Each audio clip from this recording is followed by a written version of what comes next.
Recording in progress.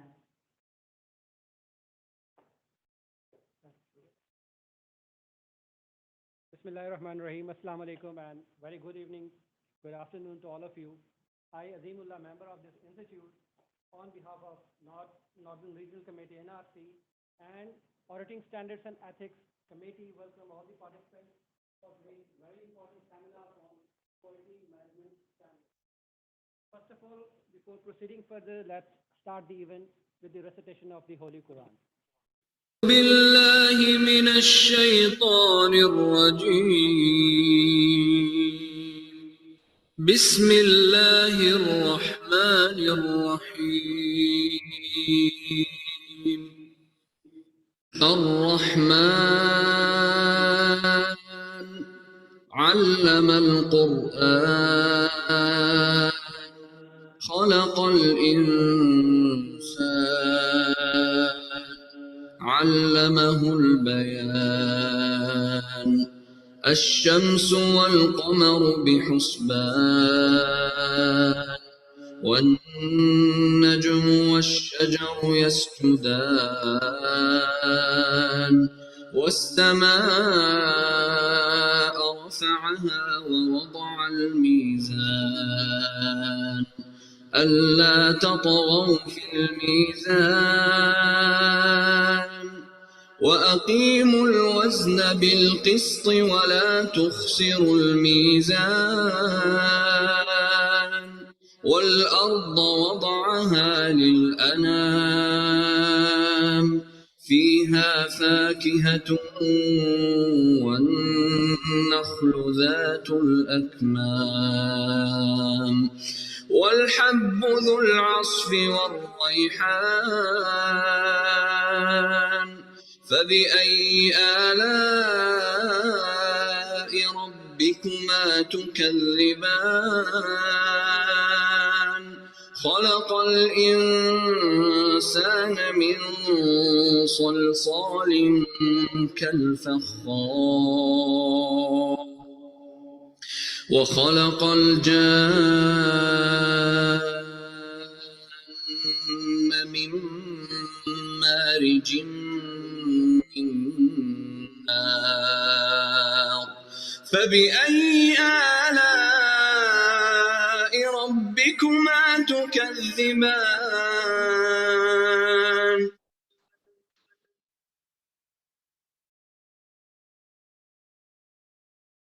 Jazakallah.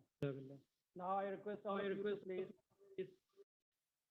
stand up for the national anthem.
Glad to see such sun around in this beautiful weather of Islamabad.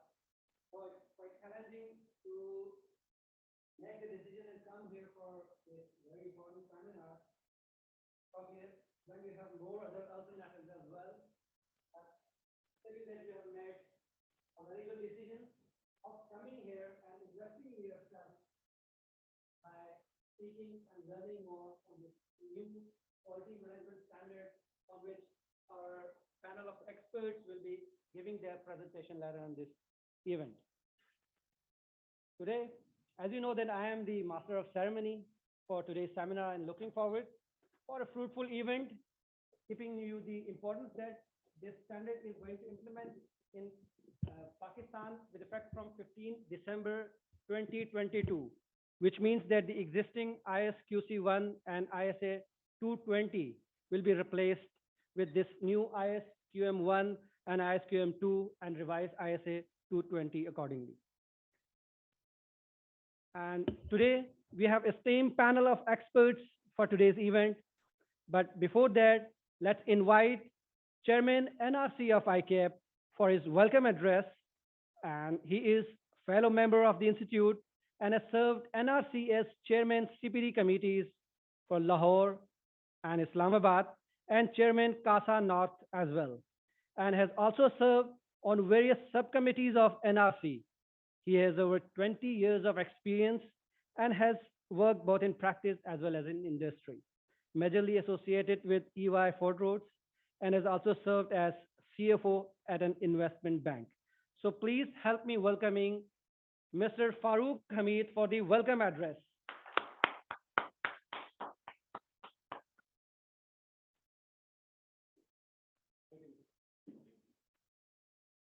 Thank you यार काफ़ी बड़ा करवा दिया आपने मेरा तारुफ इतना बड़ा है नहीं है anyway ji respected council members our presenters for today our panelists my seniors and sorry am I audible thank you ji assalamu alaikum everyone as he just mentioned this is a very important session and on behalf of Audit Standards and Ethics Committee and Northern Regional Committee, I welcome you all to this very important session on quality management. Standards, ISP has issued new standards. ये भी जिसका mention किए इन्होंने कि तीन नए standards हैं. One is the revised one, and the two are ISQM 1 and 2 are new additions. They'll be replacing ISQC 1 or ISA 220 has been revised. So that's the update जिसके ऊपर अभी हम मेरा ख्याल में डिस्कशन करेंगे आज के इसमें मेरे नज़दीक जो मेजर चेंज है in this that is we are moving from quality control to quality management. There's a difference between quality control and quality management. मेरे ख्याल में अब हम मूव कर रहे हैं मैनेज करने की तरफ rather than control. Apologies for that. And the objective is not obviously not to burden the firms or the practicing chartered accountants, but to provide the uniform policies and practices that can be applied consistently across all firms and within firm across all engagements. So that's probably the objective, and हम इसको थोड़ा positive लें तो मेरा ख्याल में that will be helpful for all of us in improving the audit quality, which is the objective, and that would eventually lead to increase in our reputation and obviously of the profession. The other thing is, I guess these standards जो हैं, these introduce risk-based approach क्योंकि हम अब from control से management की तरफ move कर रहे हैं, so it's risk-based है. The first thing is to identify the quality objectives, then to identify a quality objective, establish quality objective, then to identify the quality risk and assess those quality risks that are identified. And the final step is obviously to design, implement, and continuously monitor that system of quality management, which is very important. और ये सारे standards focus इस चीज़ पे करते हैं. So the committee, the Auditing Standards and Ethics Committee has issued the exposure draft for members' comments. और ये third session है of a series of sessions on this topic. First two have been already held in Lahore and Karachi. So this is the third one, and I believe, I understand that following this would be further deliberation. अगर होंगी तो होंगी, and will be finally approved and implemented. This is applicable from 15th of December. So that leaves us with like less than 6 months, which is a bit tough, but we have to do it as we stand now. So we have very eminent speakers on this would be highlighting the major changes that these standards are being brought through, and then followed by a panel discussion.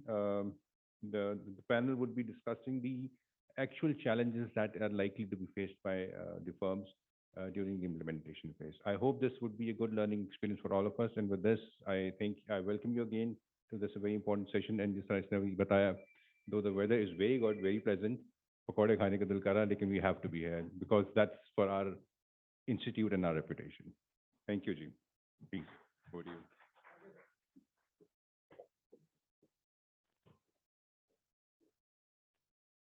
Thank you so much, Farooq Saab. Now let's officially kick start on our main agenda.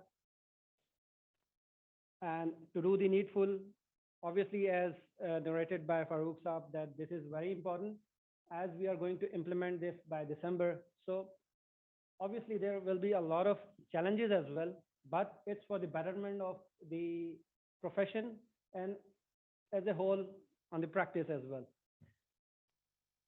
To shed more lights on the ISQM1, I'll invite our first keynote speaker to deliver presentation on overview of ISQM1. The speaker is a fellow member of ICAPE and currently serving as partner EY Pakistan. He's a seasoned finance professional with extensive experience of financial accounting, reporting, and auditing. He has hands-on experience in developing, implementing, and monitoring internal controls, financial reporting, and also have expertise in budgeting, forecasting, and monitoring.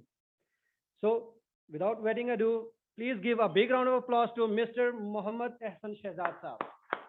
He will be giving a brief presentation on ISQM1.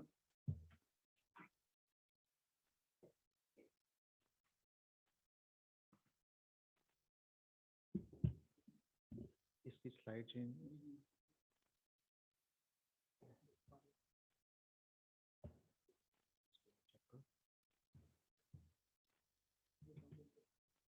just one second.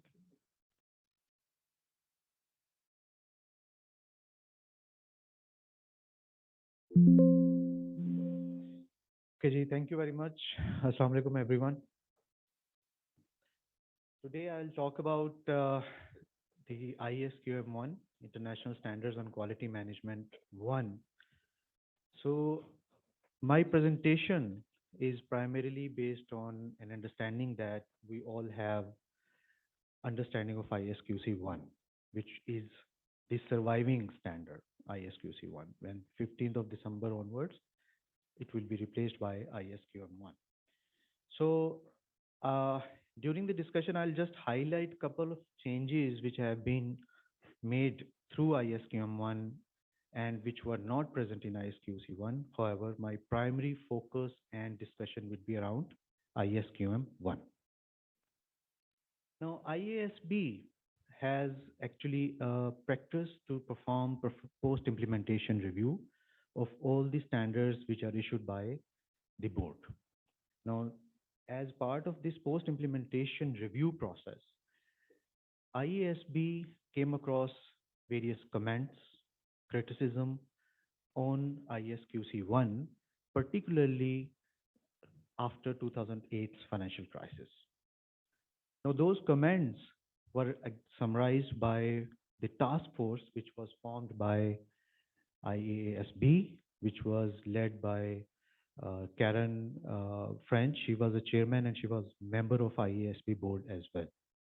So in 2016, IASB formally approved to amend ISQC1. In 2019, first exposure draft was issued, and in December 2020, final ISQM1, ISQM2, and ISA 220 were published for implementation. Right. So first, I'll talk about those comments which IASB received and which eventually triggered the development of ISQM1. Right. So the first and foremost question was that the current ISQC1 is not clear in terms of accountability and responsibility. So now ISQM1 have made it clearly, who made it very clear, I would say crystal clear, that who is responsible and accountable. You would note that in the entire standard, the word responsible and accountable has been used multiple times, and simultaneously this word has been used, which means that the standard clearly identifies who is responsible and who is accountable for the overall system of quality in the firm. Second comment was relating to the engagement level monitoring. Now, ISQC1 was primarily focusing on the quality at an individual engagement level.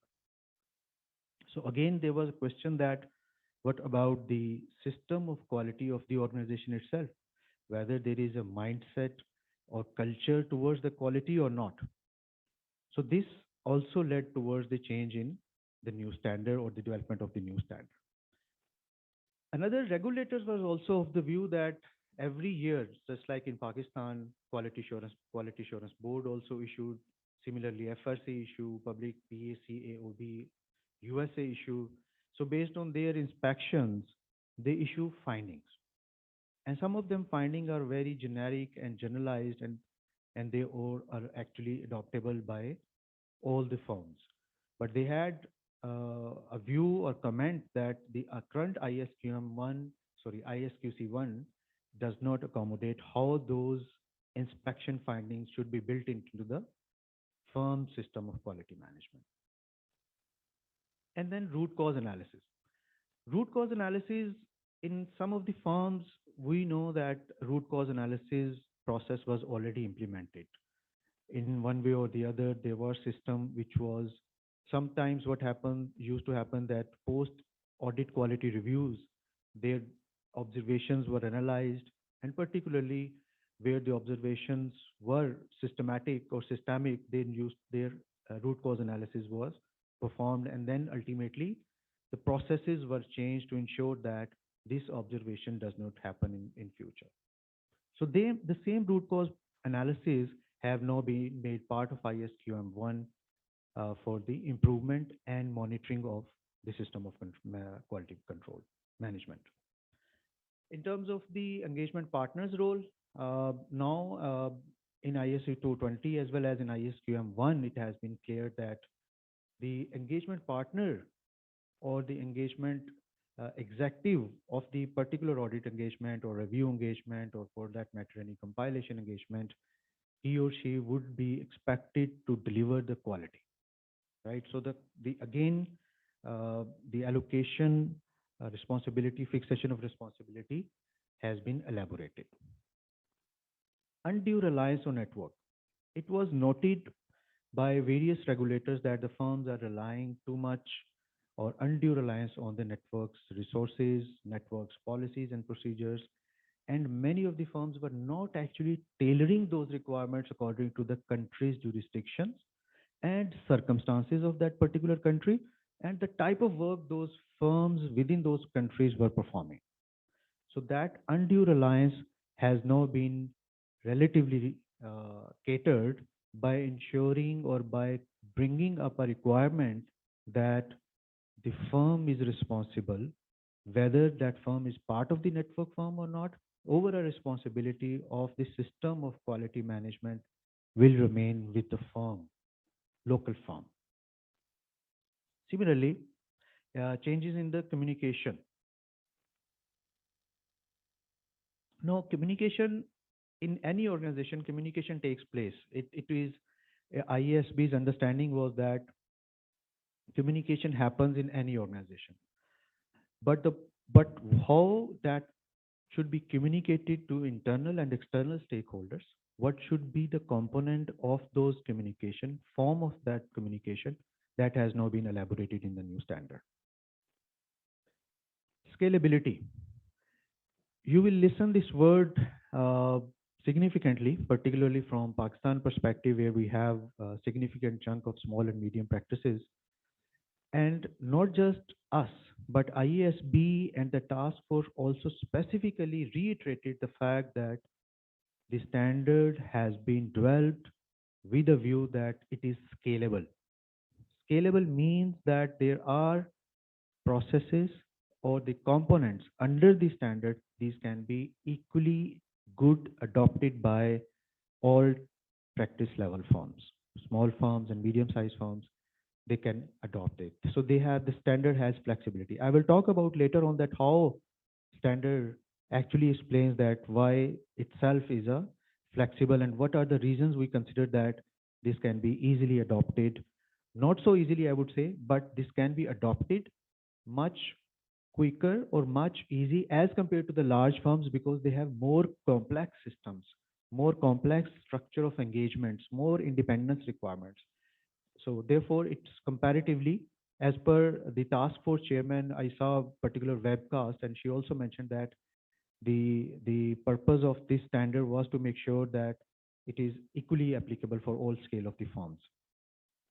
Similarly, engagement quality reviews role has been defined. Some of the criteria which was previously not in the ISQC1, now it has been made part of the standard, that who will be performing, for what sort of engagements quality reviews are mandatory. We'll talk about later on, however, but generally it has been that all the listed companies shall be subject to engagement quality review. Now, the next, another comment was that two-way communication within the firm. So generally we have seen that the communication comes from top to bottom, from the managing partner, from the senior partners, or from the CEO. Information is actually cascaded down to the team. But if there are deficiencies in the system, or if there are any observations which the individual team members might have, there was no such requirement to communicate from bottom towards the up. So that has not been specifically addressed in the standard. Now, matters relating to human resource, as you know that the it was part of previous standard as well. However, the main thing which has been brought into this standard is a quality mindset. So the tone at the top, quality mindset at each level, and that has to be built in through the incentive mechanism. So rewards and remuneration package should have a mandatory requirement of quality assessment of those particular individuals, including the leadership itself, right? Alternate delivery models. Now, not in Pakistan though, but internationally, many firms are now using service providers, external service providers. So they outsource their hours. Some of the hours are outsourced to a firm which is not part of the firm itself. Now, ISQM1 has revised the definition of the firm, and those external service providers are now part of this firm's definition of the firm, excluding those which the firm engage for their ad hoc, for example, auditor expert. However, as an auditor expert, if, for example, a lawyer is engaged or an evaluator is engaged, that actually is not a service provider for the purpose of definition of this ISQM1. So these are the key comments. I have actually summarized it from the IASB's webinar, which was conducted by the chair of the task force. So I have summarized from all these from those web series. Okay, so now let's come to the standard itself. 3 standards have been issued: ISQM1 and ISQM2. ISQM1, which I will be discussing, and while the ISQM2, Maqbul Saab will be discussing it later on, and IS220, which is again a revised standard. The difference between 1 and 2 and ISA revised 220 is that ISQM1 and 2 deals at the firm level, right? But ISA 220 revise is actually at the engagement level. So that's the key difference among these standards. So what is ISQM1? So IASB actually in one of these implementation guides. So ISQM1 was standard as a standard, it was issued, and then there is an application guide, and then there is another implementation guide as well. Implementation guide is a very comprehensive document. I would rather encourage all of us to review and study that implementation guide. It's 200 pages document, and it comprises of a lot of examples, practical implementation ideas, what are the quality risks which a firm can evaluate while evaluating the system of quality management for its own purposes. So IASB assumes that all the firm, ISQM 1 requires that all the firms providing auditing services, review services, ISRS or agreed upon procedure services, compilation services means any service under the standards issued by IASB. It is assumed that the ISQM1, it is required that ISQM1 is applicable on that firm. So that's the benchmark. If a firm is providing only tax or consulting services, meant ISQM1 is not applicable or 2 is not applicable. So even the size, maybe some companies, firms might have different types of services, but any service falling under the umbrella of standards issued by IASB, ISQM1 will be applicable. It requires the firm to design and implement a system of quality management by 15th December 2022. Now, what does it mean that design and implement the system? So basically, it is effectively there are a lot of steps and procedures which the firm is required to perform prior to 15 December 2022. It's not that we will think about the application of this standard on 15th of December or after 15th of December. So let me give you an example how we assume that how a firm can actually start preparing now and then in order to be in a state of readiness on 16th of December 2022. So for example, client acceptance, it's a key process in the firms. So the standard requires that the firm should establish a quality objective for the client acceptance. Quality objective means that we will accept a client, just giving you an example, we will accept a client which are where the integrity of management is assessed, integrity of the shareholders are known, the client is of a particular sector, if the client is in the XYZ sector, we will not accept a client. So there has to be a policy devised prior to 15th of December against which the certain quality risks should be identified. I will talk about the quality objectives, quality risks, and response. These three terms, just remember, quality objectives, quality risks, and responses. These three terms are commonly going to use, I will use in the next 30-40 minutes, but you will also memorize it when you will actually implement these standards. So basically, before 15th of December, the firm should design a system of quality management. Then on 16th of March, December onward, it should be readily applicable. For example, there is a consultation requirement. Now, this standard requires a consultation requirement for any engagement performance, during the engagement performance. So let's say during the engagement performance, now we think that person A or person B should be responsible for the consultation process.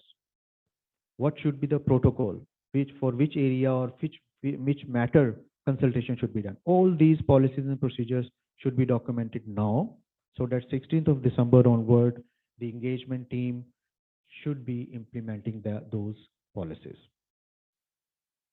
Okay, what are the key requirements of ISQM1? So there are primarily three key requirements of ISQM1. The first one is to establish quality objectives. In order to make the life of the practitioners easy, standard has given list of quality objectives. Those are mandatory list of quality objectives. So whether it's a small firm, big firm, the quality objectives are already listed down against each component. I will talk about the components. I will let you know what are the components. But for each component, quality objectives are already prescribed in the standard, right? So once we have a quality objectives, what is our quality objective? For example, hypothetically, objective is that each and every audit fulfills the requirements of ISAs or the relevant applicable local laws and regulations, and the report issue is appropriate. Let's say this is a quality objective. This is a broader quality objective. And then cascade down to different components. And then against each component, identify what could be the risk, what can be the risk to achieve this objective. So it's a thought process which we would have to adopt at the time of actually designing the system. So For example, we evaluate a client, audit client. We go to the client, we take a process. For example, material management, fixed assets management. We take any process. And then we think of the risks, or we think what can go wrong. Material issued, not recorded. Yes, there can be a possibility. But whether it will really happen or not, we don't know. But that there is a list of risks which we identify. And then we see what are the controls management have implemented to mitigate those risks. Similarly, as a firm, we would have to evaluate that what are the quality risks in order to achieve the objective of delivering audit with full quality. So we list down the quality risks, and then we identify what should be our response. Response, why the word response? Usually we would have think that, okay, there would be control to mitigate that risk. But the ISQM1 has actually eliminated the word control. You will rarely see the word control except for the internal controls where the standard talk about client's internal control system. So the firms are now are required to focus on the quality management rather than control. So therefore, the word response has been used in the entire standard. Second and most important component is monitoring and remedial actions. So monitoring and remedial action is a continuous process. We will talk about later on in detail about this monitoring and remedial action. Third, which is important, that now ISQM1 clearly requires that the firms are required to communicate to the board of directors or those charged with governance of listed companies about their own system of quality management, how that is functioning, whether and how that support the execution of their audit and how they are actually meeting the quality objectives. So this is a mandatory requirement now. In this diagram, you will see that there are, so basically in this diagram, you will see that governance and leadership, relevant ethical requirements, client acceptances, engagement procedure, performance, resources, information, and communication. These are 6 out of 8 components. Similarly, there is a risk management process, which is another component, and then monitoring and remediation, which is another component. But as you can see from this slide or this diagram, that monitoring and remediation revolves around the entire system. Similarly, risk management process revolves around the remaining 6 components. So this process is not any component is not a standalone component. They are all overlapping with each other. We'll talk about this later on. Okay. So objective of ISQM1. So there are 2 requirements or 2 objectives. One is an objective for the firm itself, and the other one is the objective of system of quality management. So what is the objective for the firm? Objective for the firm is to design, implement, and operate a system of quality management. And what is the objective of system of quality management? That the system which has been implemented should give the firm a reasonable assurance. For example, let's take an example of a company who has implemented various financial controls along with operational controls. They are preparing the financial statements. The purpose of developing these controls is to make sure that all the stakeholders can rely on the systems and procedures of the company which is producing the financial statements.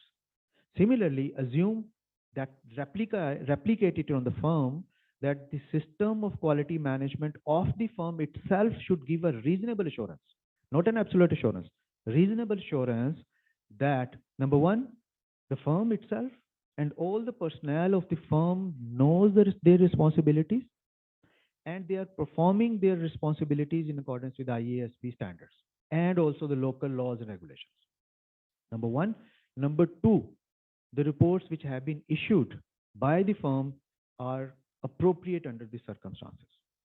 So basically, 2 objectives. One is the objective for the firm, that it should have a system of quality management. Second, the system of quality management, it has its own objective and everything will fall under that objective. So what is the objective of the system of quality management? To give a reasonable assurance to the firm. It's a kind of opinion which system would be giving to us. Okay. Uh, Key highlights and key changes. I will not spend much time here because we have already discussed in detail. The focus is mind shift change from the control mindset to the system quality management mindset. A robust system should be implemented, identifying the risks, quality objectives, risk, and responses. Just remember quality objectives, risks, and responses. And then there are remedial actions, and then there is a root cause analysis. All these points I have already discussed. So brief comparison between ISQM1 and ISQC1. As you can see, ISQC1 had 6 elements, and all these elements were actually linear. They were operating on a standalone basis. But ISQM1 has 8 components. Primarily, these are derived from ISQC1. Some of them have been with some enhanced requirements, and some of them are new. There are two basically new components. First one is the risk assessment process. So risk assessment process is new, but it is a backbone of ISQM1. If you remove this component from the requirements of ISQM1, the entire standard will become irrelevant because everything revolves around the risk assessment. Whether it's a governance at the leadership role, whether it's the client acceptance, whether it's engagement performance, whether it's human resources or IT, whether it is information and communication, any component defined under ISQM1 revolves around system of risk management revolves around those components. So this is a very, very important component. And I believe that based on my experience in the firm, most of the firms would be spending much time in this component rather than other, because more or less many companies already had the client acceptance procedures, engagement performance procedures, human resource policies, IT policies. Many firms already had it, but the firm quality objectives were not defined, risks were not identified, and similarly responses were not present. So basically these are the 8 components which we will talk about individually. And then, okay, so this is again taken from ISQM fact sheet. So ISQM1 IESB fact sheet again available on ISB website, IFAB website. It's a very important 3 or 4 pages fact sheet. If you want to have a bird's eye view of the standard, you can easily get that from that fact sheet. Now this diagram actually again repeating the same thing, that what is required by the standard. Standard says that all 8 components are iterative and integrated. They operate in an iterative manner and integrated. How? Let's take a practical example. For example, a firm does not have any archiving policy right now. Now they should have a policy. They decide to have a policy because it will ultimately meet any quality objective. So the firm says that, okay, we will have a archiving policy that all the audit engagements will be archived within 40 days from the date of audit report. Then this policy can be made. But how all other components are interrelated with each other? First of all, the decision has to be taken by the leadership about this policy. So the governance and leadership comes in. Then there has to be a system, maybe a small MIS, Excel-based MIS, or maybe a sophisticated system to monitor the date of audit report and how many days have been passed since the date of the audit report to give a reporting to the team that, okay, no, this engagement is due to be archived within next 10 days, within next 5 days, within next 3 days or 2 days, right? So there has to be an IT system. Communication. How will you communicate this to the staff, to the individual engagement partners, or to the individuals performing the audit? So the communication is also part of the component. And then monitoring and remediation. So what happens is that once you have implemented that policy, there is a monitoring process, whether that archiving policy is really implemented or not. So again, if there are any deficiencies identified in the monitoring and remediation process, the step 1 will again trigger change in policy, change in system, communication, and implementation. So basically, in any in achieving of any quality objective, the ultimate components will actually correlate or interrelated with each other to achieve that quality objective. So the purpose of this requirement of standard is that all 8 components are iterative. No component is actually working in a linear fashion. Scalability. The scalability component is very important, as I mentioned that it is uh, it is a component which is a requirement of the standard that the quality objectives are to be met by the firm, and the system of quality management should be able to give a reasonable assurance. Now, how we say that it is a scalable? All the quality objectives relating to the components of ISQM1 are defined in the system, in the ISQM1. For example, governance related, human resource related, performance related. But the identified or the quality risks have not been listed down. That have been left on the firm. So, for example, all the quality objectives will be equally applicable for all the firms, whether they are large firms, small firms. But the response would be differing from firm to firm, and the response will depend on the quality risk.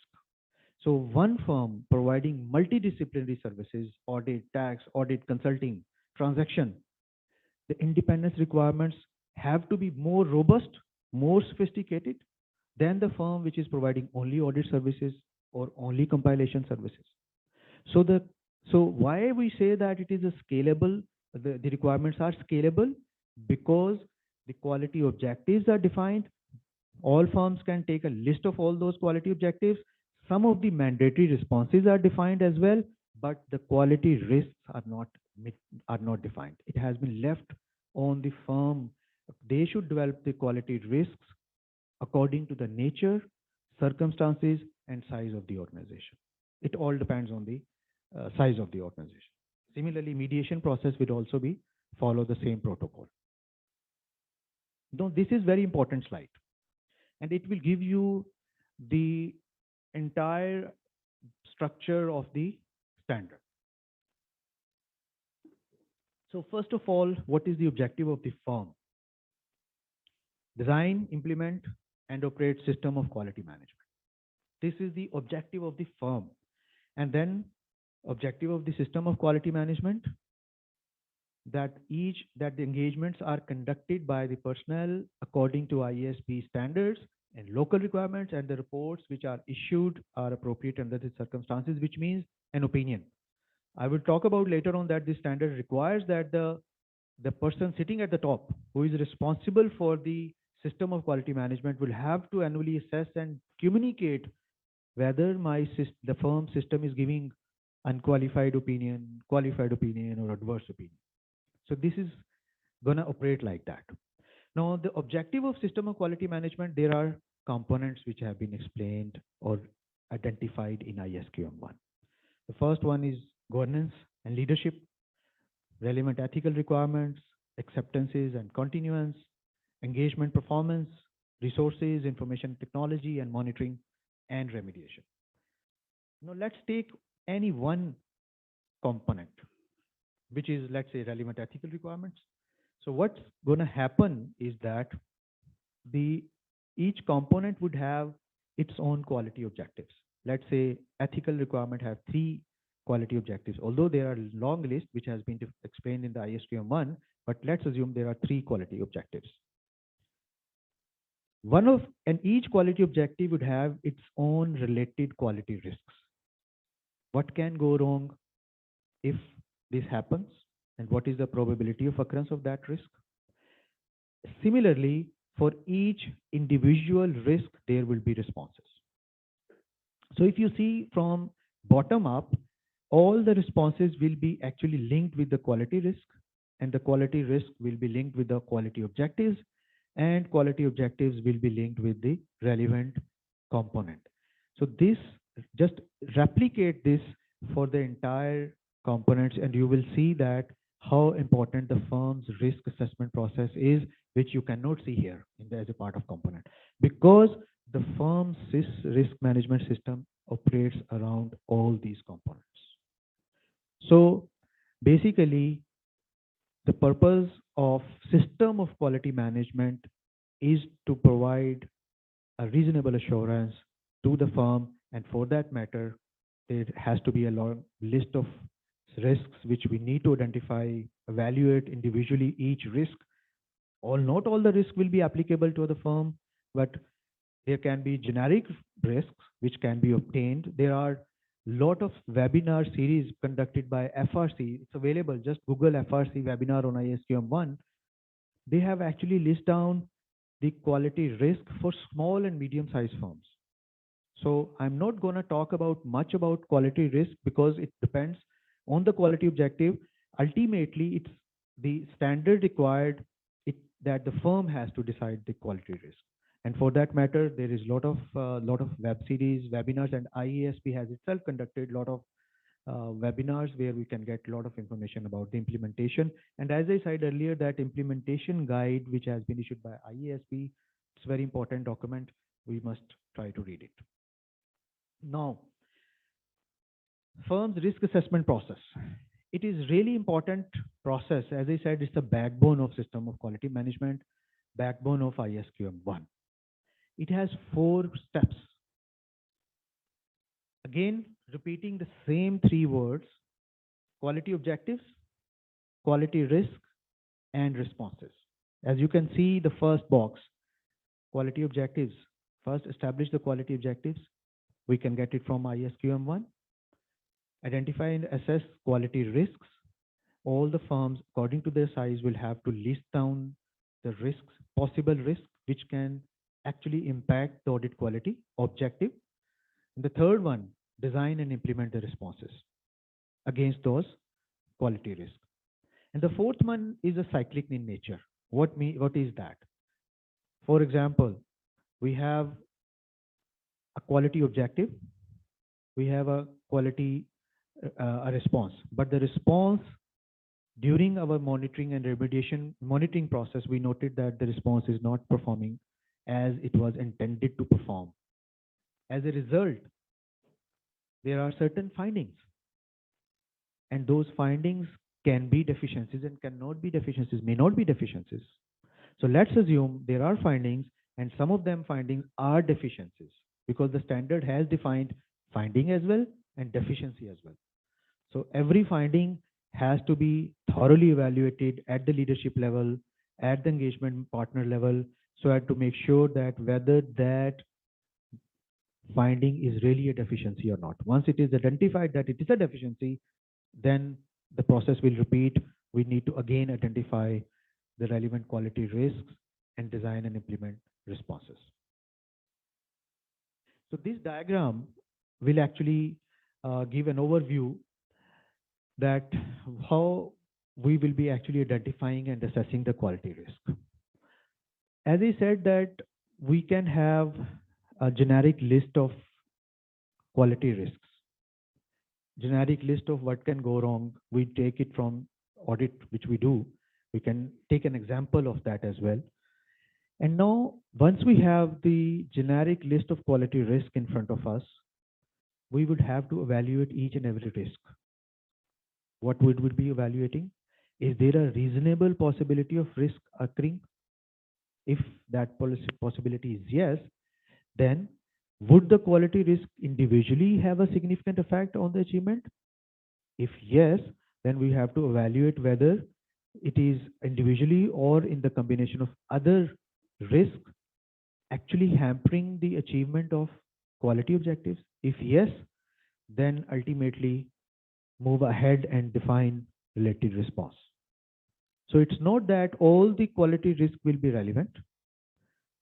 So the criteria or step-by-step criteria we will have to follow, and then a comprehensive list will be prepared for the organization that these are the quality risks which are relevant for that particular firm, and these are the responses against those quality risks, how we are going to implement those things. Some of the examples. So let's take an example that board of partners or the firm's leadership decided that no, we are going to move towards growing our tax practice. We will issue, we will engage with the clients, we will provide more and more tax opinion, tax advisory services, tax planning services, and support. Yes, it can be an objective of the firm, a goal of the firm, a vision of the firm. But we would have to see that whether it is creating any quality risk or not. So, in the context of relevant ethical requirements, which is a component of ISQM1, we would have to evaluate whether this ambitious plan is going to impact the independence or not. So we will then have to, if we are going to achieve that ambitious target, we will at the same time, we would have to prepare a policy which should list down what are the permissible audit services, tax non-audit services for the list for the audit clients, for listed, for non-listed clients, for other than listed PI clients. So we have a vision of the firm, but that is creating a quality risk. And then we have to come up with a policy, which is we call it a response to ensure that there are no risks to the quality. So this is one of the example. Now let's take another example. Small firm, one partner or sole proprietor, mostly decisions are taken by the person as a leader himself. What is the risk here? In the context of engagement performance, there is a risk that the personnel do not bring differences of opinion that involves leadership attention. So now here you can see the importance of having difference of opinion in the engagement performance. So this is again, and these examples are taken from the implementation guide of IASB as well. So IASB has again emphasized the importance of having difference of opinion. But if that difference, if there is no difference of opinion, it means there is a quality risk. How to address that quality risk? We have to encourage difference of opinion. How to encourage difference of opinion? Document that at least manager or any other staff has already deliberated, consulted, or documented what whether the judgments made by the engagement partner are appropriate or not. So this is just an example. There are many other examples. Similarly, there is a pandemic. People are required to work remotely. So it's creating a quality risk. People are not aware what should be the procedures they're performing while working from home, working remotely from the client side. So information and communication component of ISQM1 will trigger. Now that although we have seen that there are a lot of communication in the past in 2019, 2020, but this standard actually give an example that COVID-19 pandemic was a clear example of information and communication between the teams, that timely communication of the procedures to the staff, to the engagement teams can actually mitigate the quality risk. So this is another example how to identify and assess the quality risk. Now design and implement responses. Now once we have implemented, the firm has a system of quality management designed and implemented. So in this phase, the responses are specified in ISQM1. So basically, para 34 of ISQM1 actually have listed down some of the mandatory responses which we would have to incorporate while developing system of quality management of the firm. And some of the examples. Why I'm moving to the next slide, because it was more important to give the examples. Then we will be able to understand how we are going to design the process or responses. So let's suppose engagement quality review. Previously, many firms had their own policies. Obviously, it is coming from ISQC1 as well. However, now the policy has to be implemented or designed prior to the implementation, that who is subject, which engagement is going to be the subject to quality review. This is an enhanced requirement. Similarly, what are the threats to the compliance of independence procedures? For example, if we are performing non-audit services, For the listed audit client, we need to determine the policy, define the policy, and also the list of permissible services. We also take into account the listing regulations and code of corporate governance requirements to ensure that all the requirements are actually incorporated in the system of the firm itself. The communication requirement, as I mentioned earlier, that all the firms performing audit of listed companies are now required to communicate to those charged with governance that how their system of quality management is operating and whether it is operating effectively or not. Similarly, there is another other requirement which has been now actually incorporated in the standard is that, uh, for example, if we are performing an audit acceptance process, we were uh, we might have rejected or declined that client, but there is a legal requirement for the firm to do that audit. For example, any court has actually given an order that, okay, perform this audit of that company on behalf of the court, or any liquidator has appointed, or any regulator has asked the firm to comply with the instructions and perform the audit. What should be the firm's response under those circumstances? This has now been enhanced in the requirement in ISQM1 that the firm has to define the policy that this under these circumstances, what should be the firm's response. Similarly, independence confirmation, many firms already have independence confirmation process, but now it's mandatory that at least annually independence confirmation or compliance with all ethical requirements should be obtained from the all staff, all employees across the firm on annual basis. It can be 6 months depending on the firm's size, and it can be quarterly again on the depending on the requirement of the firm. Uh, Another response would be design or implementation response can be that the firm may design a policy and procedure for complaints and allegation. So, for example, the firm can have a process of whistleblowing or any hotline mechanism or any other way of communication to get the information about its system of quality management. The leadership can devise any process. It was already in ISQC1, but it has now been further elaborated that how that information will then be incorporated in the system of quality management. This is the fourth component. Let me go back and quickly tell you where we are. As you can see here, these four steps which I mentioned, that this is the firm's risk assessment process. It has four components: quality objectives, identify risk, and design and implement responses. We just discussed design and implement process, where I just gave few examples again from the standard that what can be the policies and procedures we would be implementing. And now the fourth one again, which I said that it's a revolving process. What is that? The firm has policies or procedures which are of the firm's risk assessment, part of the firm's risk assessment process, to identify information which indicate the need for change in the quality objective. So there can be many sources of information for the firm necessitating the change in the system. What can be those sources? For example, internal process. There is a monitoring process in the firm. The monitoring is done regularly. During the monitoring process, some findings identified. Those findings led to deficiencies, and there is a one source of information. Now we have deficiencies in front of us. Source number one.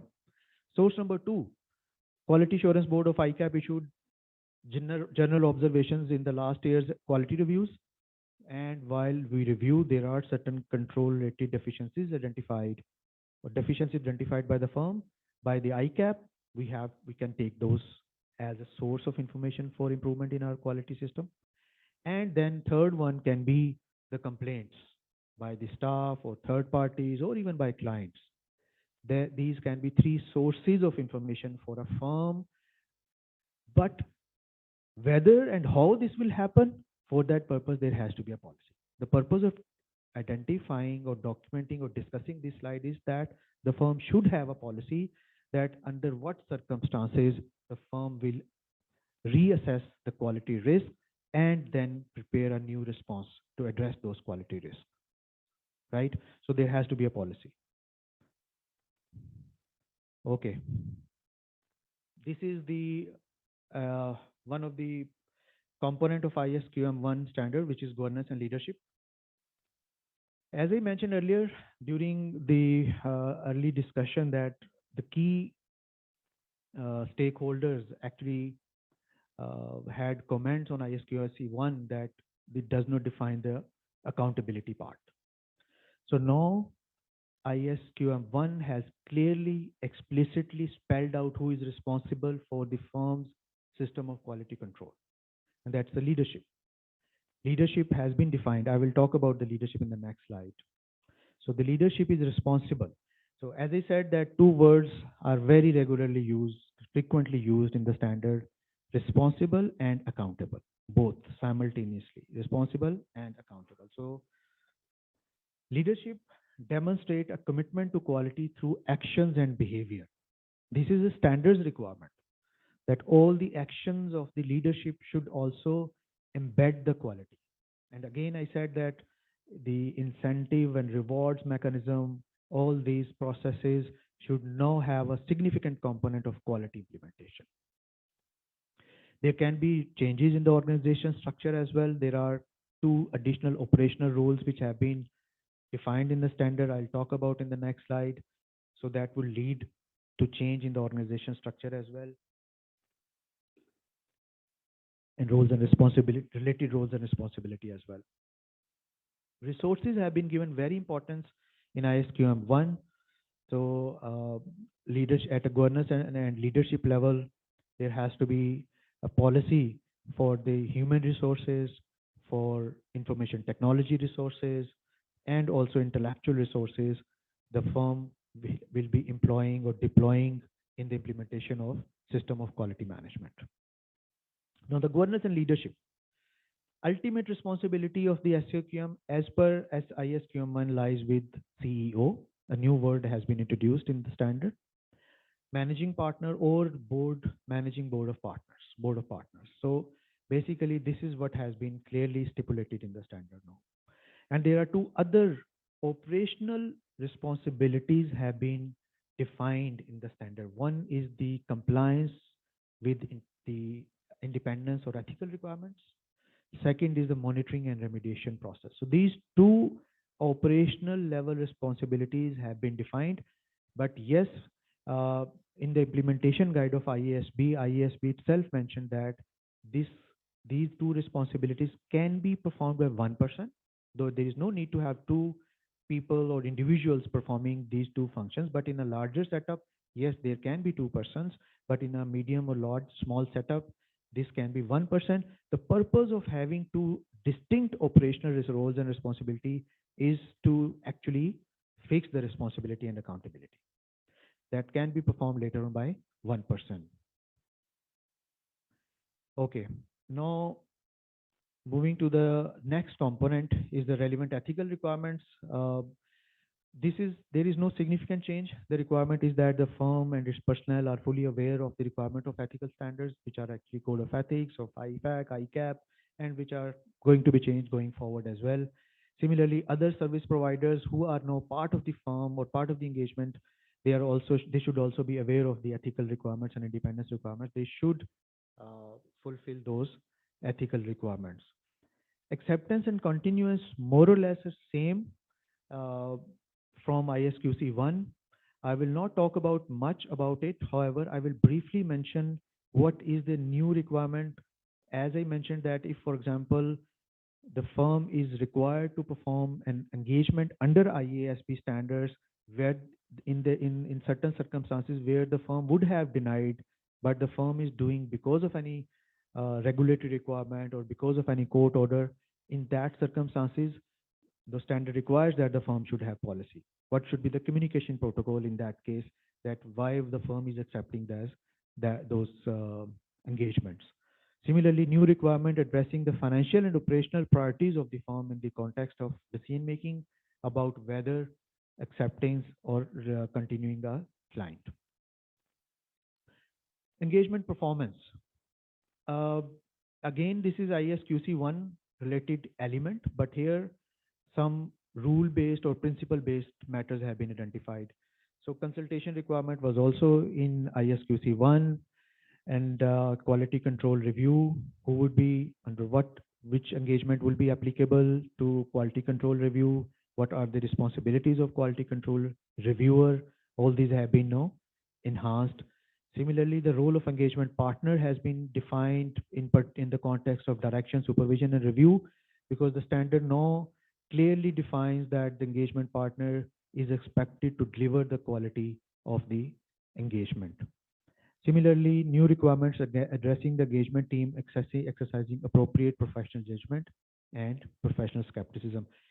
These requirements were already there in the standards, but ISQM 1 now assumes or is developed on a premise that the firm which is performing standard auditing or reviews under those standards, the firm has already implemented ISQM1.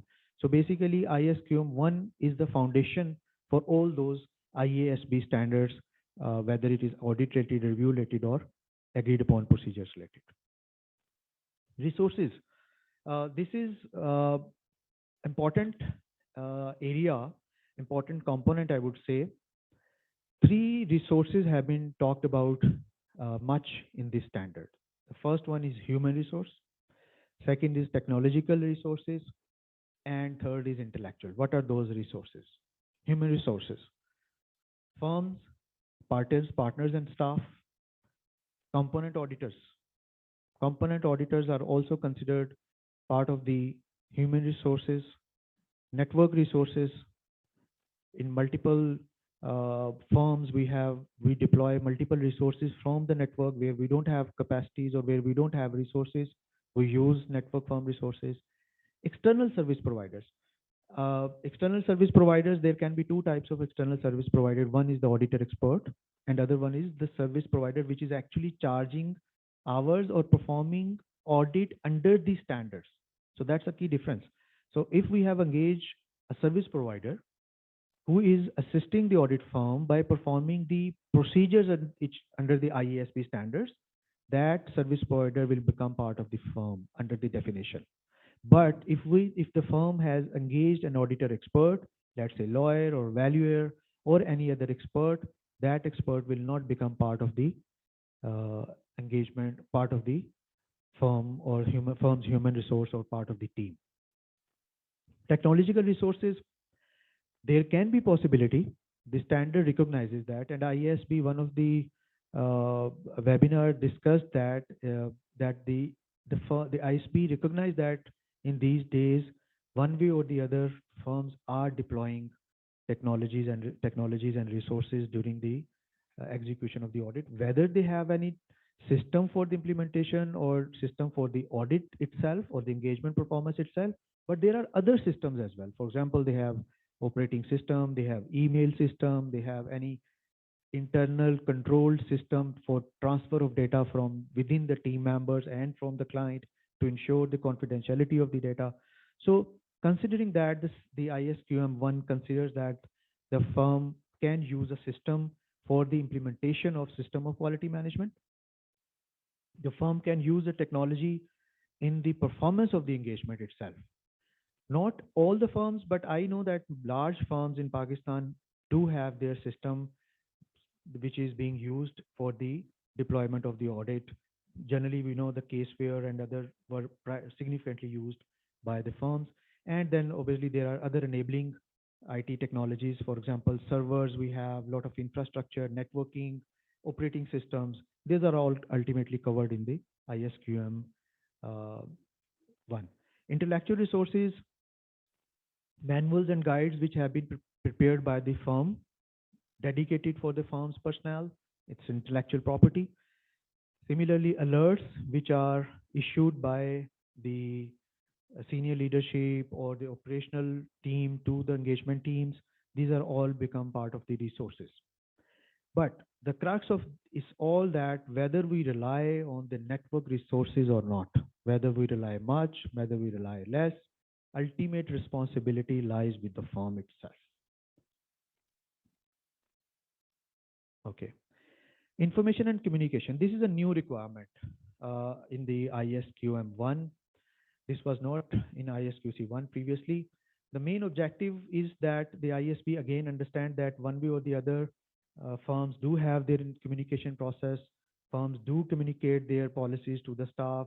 So this communication system now has been made as a component of the ISQM1. So more or less existing, there can be a formal communication protocol through a system or through a email channels, any other channel, maybe through website. There can be communication on different sources to external and internal stakeholders. What has been actually required by the new standard is that more cautious approach should be taken while communicating with third parties or external stakeholders. That is the key thing. The communication, internal communication, obviously it's the firm's internal requirement. Let me give you an example here that, so for example, we have four different types of internal and external stakeholders where the information and communication will be made by the firm to the personnel, to within the network firm, to the service providers, and to the external parties as well. So the standard has given certain requirements where we need to communicate and where we do not require to communicate or communicate with a proper legal advice. So for example, for FRC requires a transparency report to be issued in UK. All the firms issue transparency reports. So according to the jurisdiction, Pakistan, and also Pakistan, the firms can adopt a mechanism of communicating about its system of quality management through their websites, or obviously it is required to be reported to the listed company's board of directors by default because of this standard. Monitoring and remediation. This is actually a new framework requiring a firm to have a monitoring and remediation process.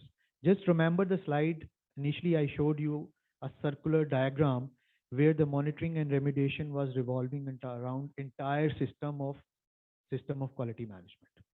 So basically, it is it is actually relating to the system as a whole. For example, let's say a component, we talk about a timesheet mechanism system. The firm may consider that, okay, now with the increased level of scrutiny, with the increased level of engagement profitability monitoring, and also to ensure that executives charge reasonable hours to the engagement, let's have a system to charge the time through a system. Know that once that timesheet mechanism system has been built in place, we monitor that nobody is charging time through the system. Everyone is still using that mechanism of charging time on through manual basis. So the remediation will identify, the monitoring process will identify this deficiency, this finding. Once that finding is identified, then there would be again new responses. Let me show you the process, how it will work.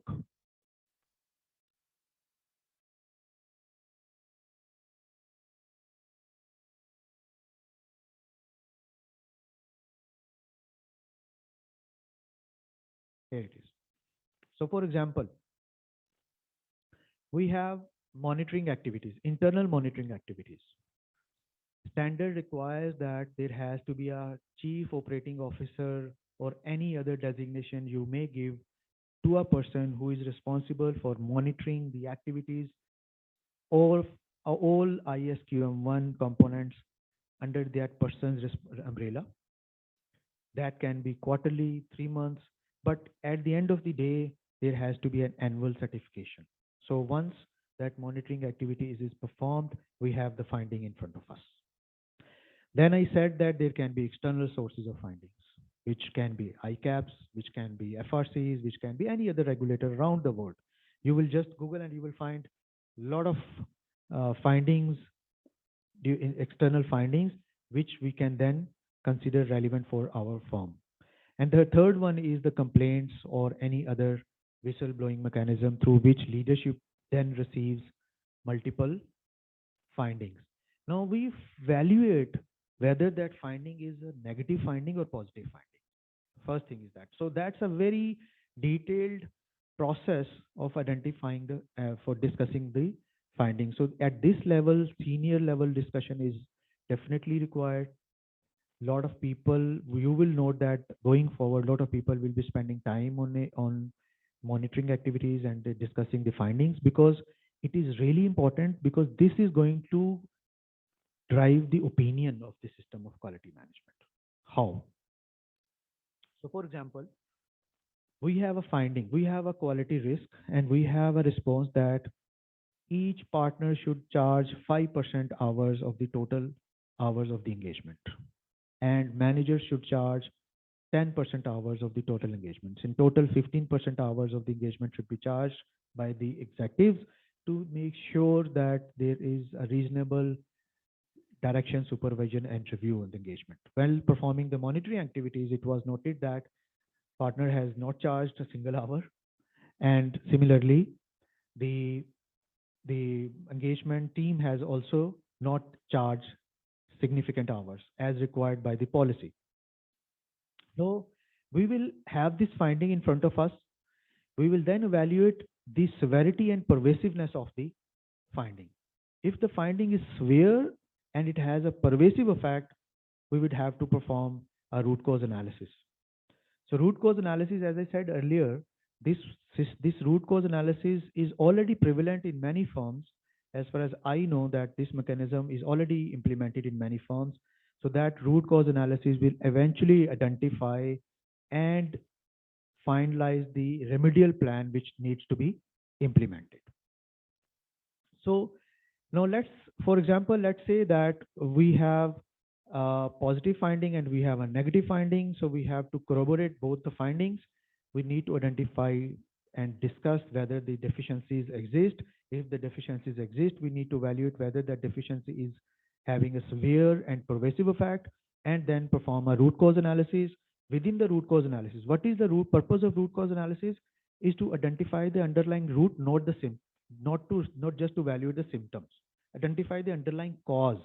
What is causing that the teams are not sending direct confirmation to the banks?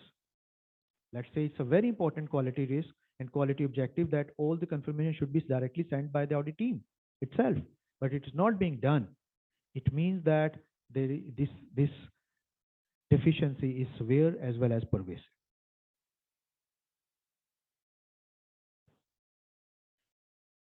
Okay, so now let's move to the evaluation of the system of quality management.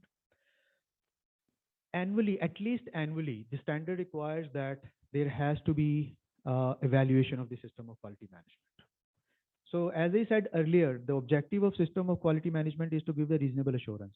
Reasonable assurance can be that, okay, all the system of the quality management is performing perfectly fine, all okay, unqualified opinion. But there can be a situation where we have deficiencies, but the deficiencies are not pervasive. In that case, except for kind of opinion will be given by the system. Means that except for deficiency 1 and 2, the firm systems quality management is operating as it is intended to operate and achieving the quality objective. And third situation can be when there can be an adverse opinion, which means that the system of quality management is not operating as it is intended to operate. Who is going to do that? As per standard, the person who is responsible and accountable, means the partners board or the CEO or the managing partner. He has to evaluate on each and every year, and evaluation has to perform at a point in time such evaluation, and the result has to be in these can be in these three categories. Documentation, this is the last part. Documentation, the standard has not actually, because it's a principle based standard, so the standard has defined three broader principles for the documentation of the system of quality management. So basically, the firm should have a documentation which supports the consistent understanding of the SAQM by each personnel, including the roles and responsibilities. So the standard itself required that the CEO or the CM or the managing partner has to read the standard. He has to have full understanding of the standard itself before taking up charge as a responsible person for the implementation of the standard.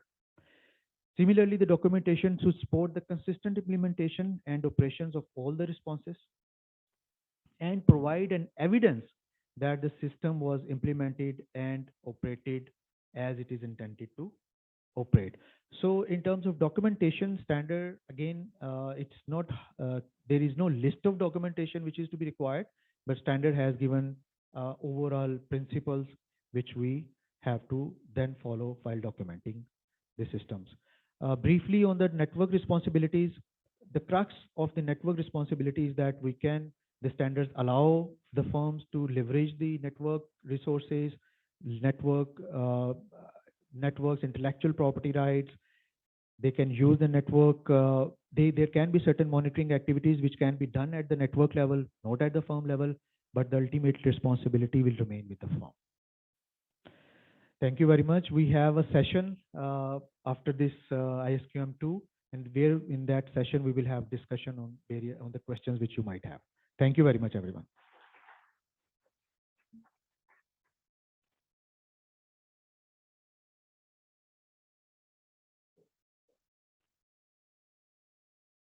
Thank you, Shehzad Saab, for giving us the insightful view of the ISQM1 and the shift, rather the paradigm shift from the quality control to quality management.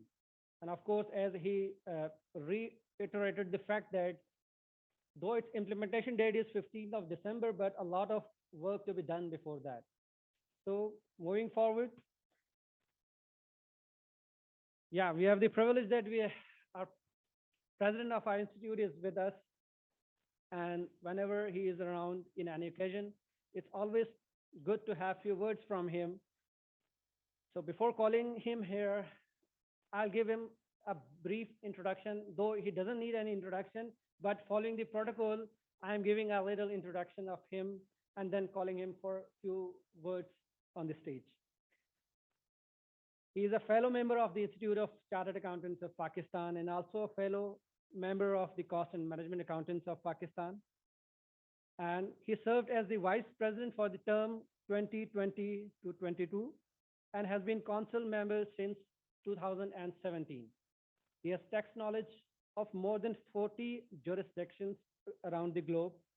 He also co-authored a report with Dr. Hafiz Pasha on the taxation systems of province of Sindh. His esteemed contributions towards policy making with regards to the taxation system of Pakistan include a presentation of his compendious study on the single stage sale tax regime to IMF on behalf of the government of Pakistan. He is also an avid contributor towards social development of the society, the Tax Park and Paconomics monthly newsletters of Tola Associates, his tax advisory firm, are few examples of his contributions. The monthly newsletters apprises the world at large about major developments in taxation laws every month. He was president of Karachi Club for 4 years as well. So it's a privilege to call him on stage and let's have few words from him. Please give a big round of applause to the president of ICAP, Mr. Asfaq Tola.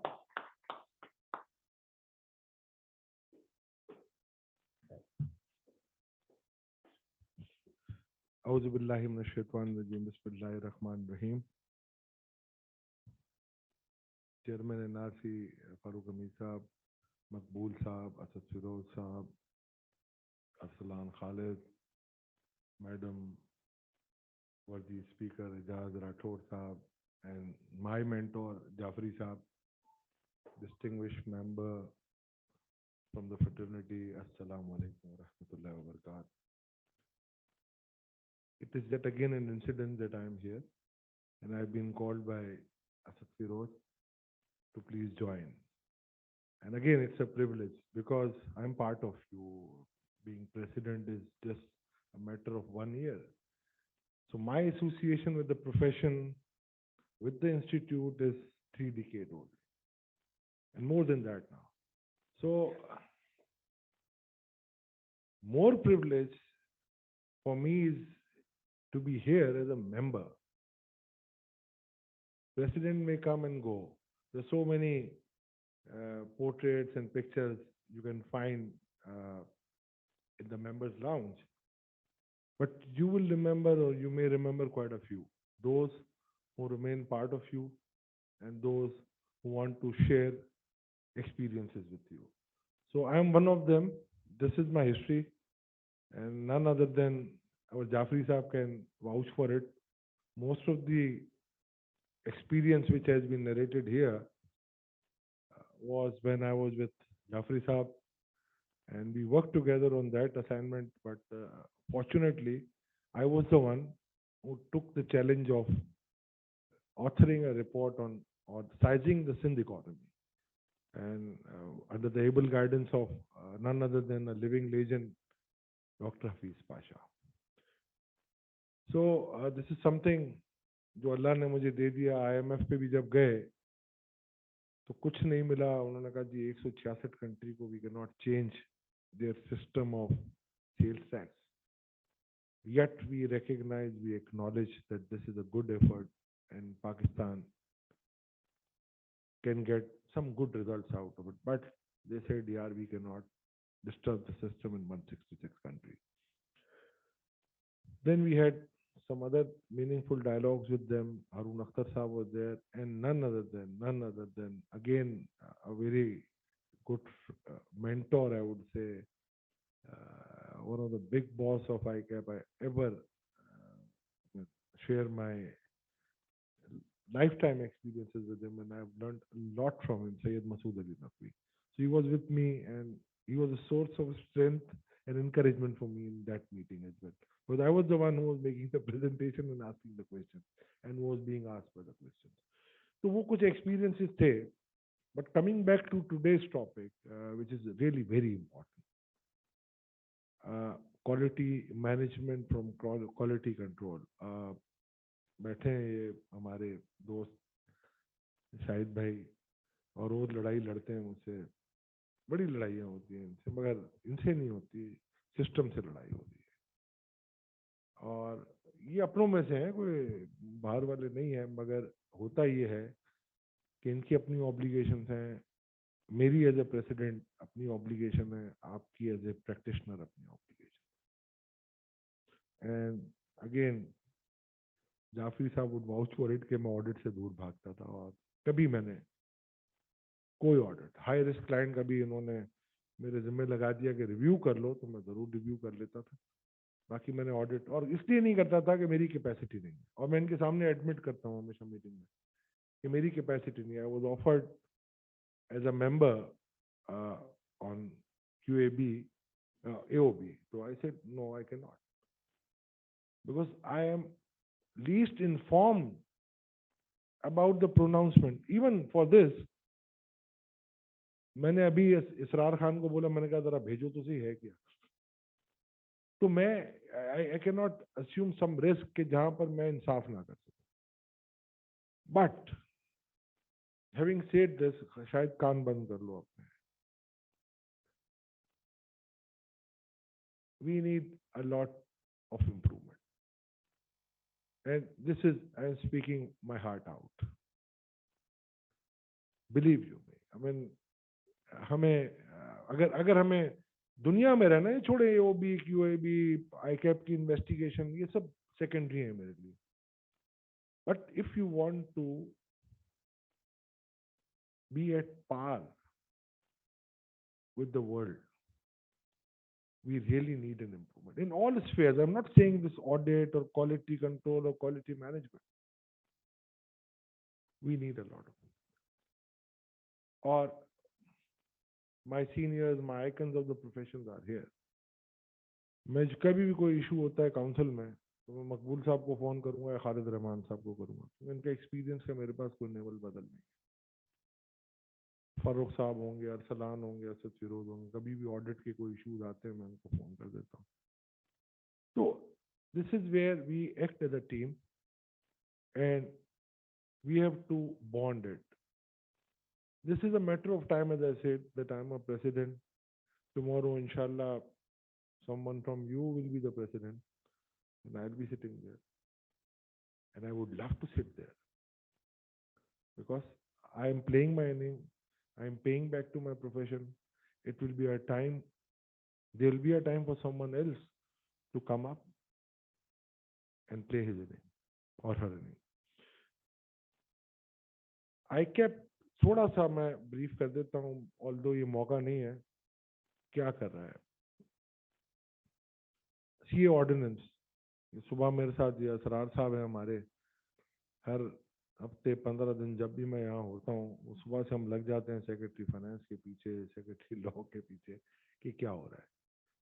Latest development अच्छी आ रही है हमारे पास, और hopefully with some political certainty exists or maybe around, we will be in a position to give good results very soon. Secondly, मुझे हुक्म था AGM का भी, और मुझे हुक्म था प्रेसिडेंट मीट में भी हमारे मेंबर्स का, कि आप इसके लीगल व्यूज लें कि किस तरीके से हम ऑर्डिनेंस या बायलॉज को किस तरीके से हम मॉडिफाई कर सकते हैं कि रिप्रेजेंटेशन थोड़ा ब्रॉड बेस्ड होता है। तो which I think we have taken, and hopefully we will consult in council before bringing this before the fraternity. तीसरा, फॉरेन आर्टिकल्स का हमने अल्लाह का शुक्र है, after a protracted exercise, may be it was sent to the cold storage, वो मिट्टी लगाई हुई थी उसको उतारी है अभी हमने, और अल्लाह का शुक्र है your council has approved it. Now as I said earlier, the second phase is to get the draft bylaws issues. तो वो भी आज बैठ के हमने सेक्रेटरी फाइनेंस को कहा, उन्होंने कहा जी मैं एक्सपीडाइट करता हूँ। उनके जो जीएस इन्वेस्टमेंट आए हैं असलम चौधरी साहब, उनसे बुला लिया उन्होंने। वो जब आते हैं तो it will be expose for 15 days, and then inshallah council will consider and we will proceed with the final outcome. So it will be a good beginning. At ICAP कोशिश हम कर रहे हैं कि, और ये मुझे बड़ी खुशी होती है कि जब my council suggests something for the education of or increasing the strength, तो सबसे आगे हमारे मकबूल साहब होते हैं, और माशाल्लाह बड़ी इनकी एनर्जीज हैं, हर काम में हमें बड़ा सपोर्ट करते हैं। तो ये हम सोच रहे हैं कि मिनिमम 1000 स्टूडेंट्स को एवरी ईयर हम फ्री एजुकेशन देंगे। उसमें हमने कुछ एनजीओ को भी साथ मिलाया है, कुछ बड़े कॉर्पोरेट्स भी साथ हैं हमारे। तो हम कोशिश कर रहे हैं उसको मैनेज कर लें, और hopefully may be in 1 month's time will manage it. वहाँ से ये हम उनका सफर स्टार्ट कर रहे हैं कि जो ये ना हो कि कोई ये कहे कि जी सीए की एजुकेशन कोई मेरा बच्चा या बच्ची ये कहे, पूरे पाकिस्तान में कहीं पर भी है, वो ये कहे कि जी मेरे पास पैसे नहीं है, मेरे वालिदैन के पास पैसे नहीं है, तो हम ये एजुकेशन नहीं दे सकते। Next phase is their registration with the institute. Inshallah, we will formulate a policy, and I am quite hopeful that this council is very sympathetic about it. So we will give a very discount package to those, maybe on a deferred payment of 3 years and whatever it is. वो हम करने लगे हैं। Phase 1 आपको increase करनी है input की, phase 2 उनको फैसिलिटेट करना है पास करने में, फेज 3 इनकी आर्टिकल्स, जो कि सबसे ज्यादा अब देखिए सीजन आ गया है, तब रोज फोन आने शुरू हो गए या सीरीज आ गए कि जी इनको कहीं एकोमोडेट करें, और आप लोगों सबको मैं लिखता रहता हूँ, आप लोग कर भी देते हैं माशाल्लाह।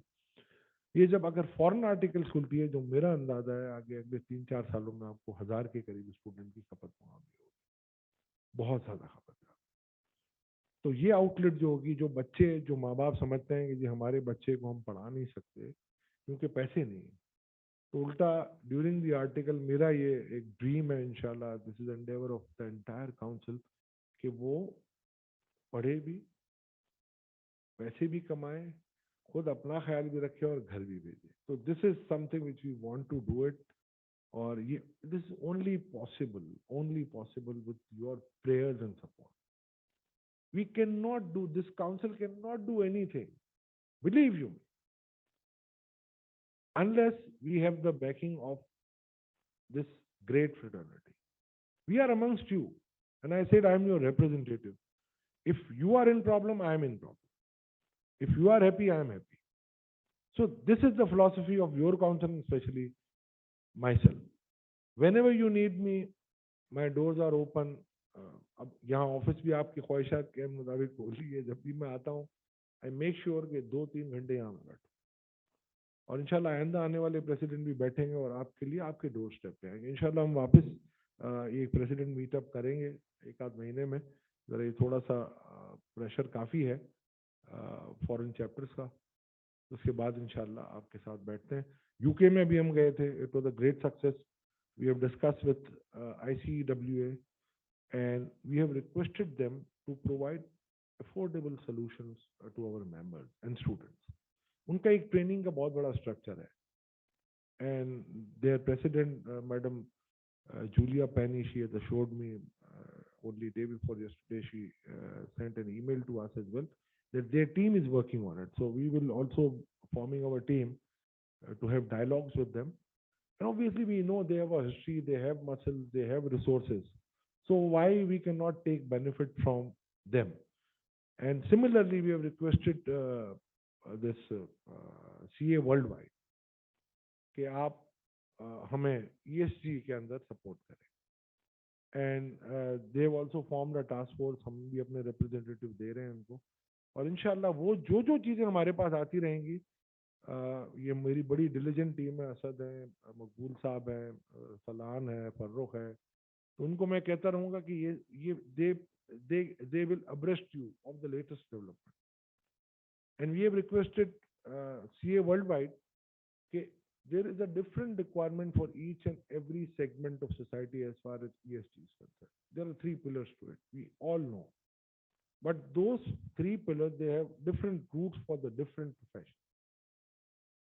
So we want कि आप स्पेसिफिक बात करें, जनरलाइज ना करें। इस टॉपिक पे मैं कुछ नहीं बोल सकता, इसलिए मैंने बहुत कुछ बोल दिया है।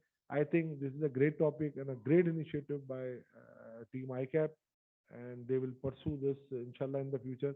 Asad has promised me that after mid-August, Asad कहाँ है? हाँ, अच्छा पीछे बैठा हुआ है, मुंह ना छुपाओ, खुला। तो कराची में भी ये आपका SMP की करेंगे इंशाल्लाह। और जो जो आपकी नीड्स हैं, प्लीज आप shoot an email to Asad और एनीवन इंक्लूडिंग मी, आप करें। वी विल इंशाल्लाह evaluate it and we will issue a calendar, उसमें मॉडिफाई कर देंगे। Thank you very much. Pakistan जिंदाबाद।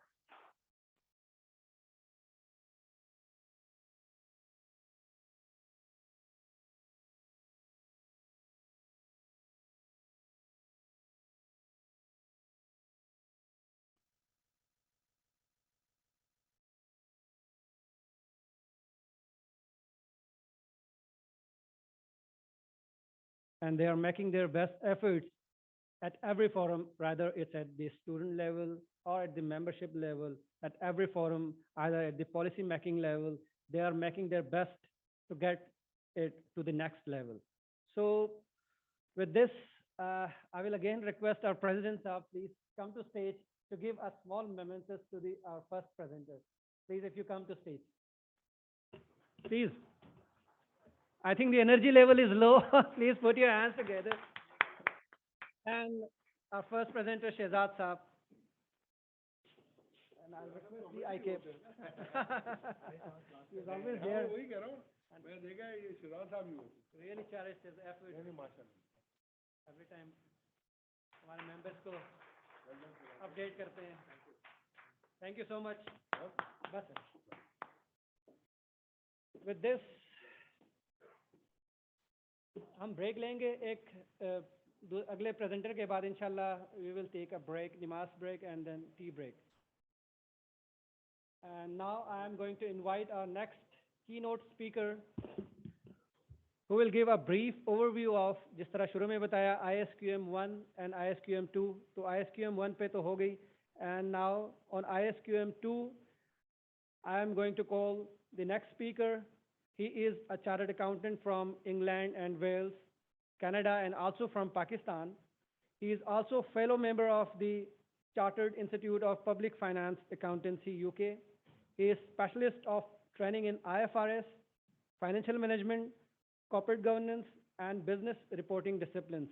He had been a council member of ICAB in the term 1993-97, 2013 and 17, and have recently been elected for council term 2021 to 25. He had been the president of Pakistan Institute of Public Finance Accountants in 1995, and again in 2015. He had been the Vice President, Chairman Investigation Committee, and Chairman of the Education and Training Committees of the Institute of Chartered Accountants of Pakistan. So, without waiting further ado, please give a big round of applause to Mr. Mohammad Makbul Saab, who will be delivering his presentation on overview of ISQM2.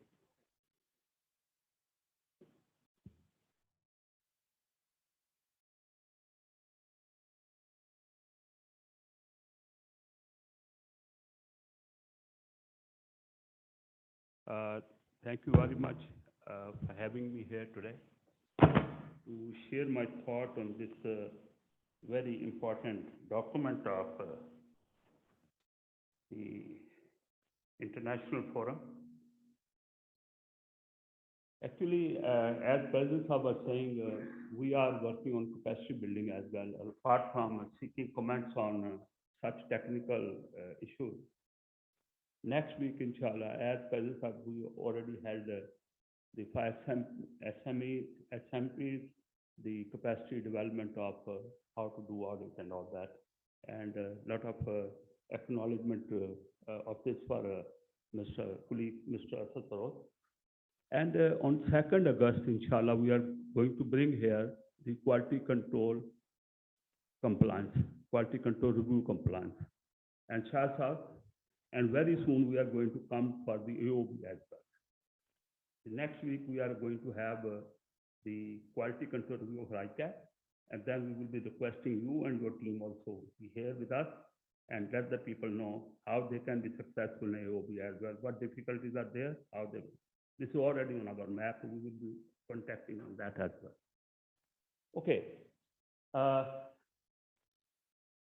ISQM2, basically what is this?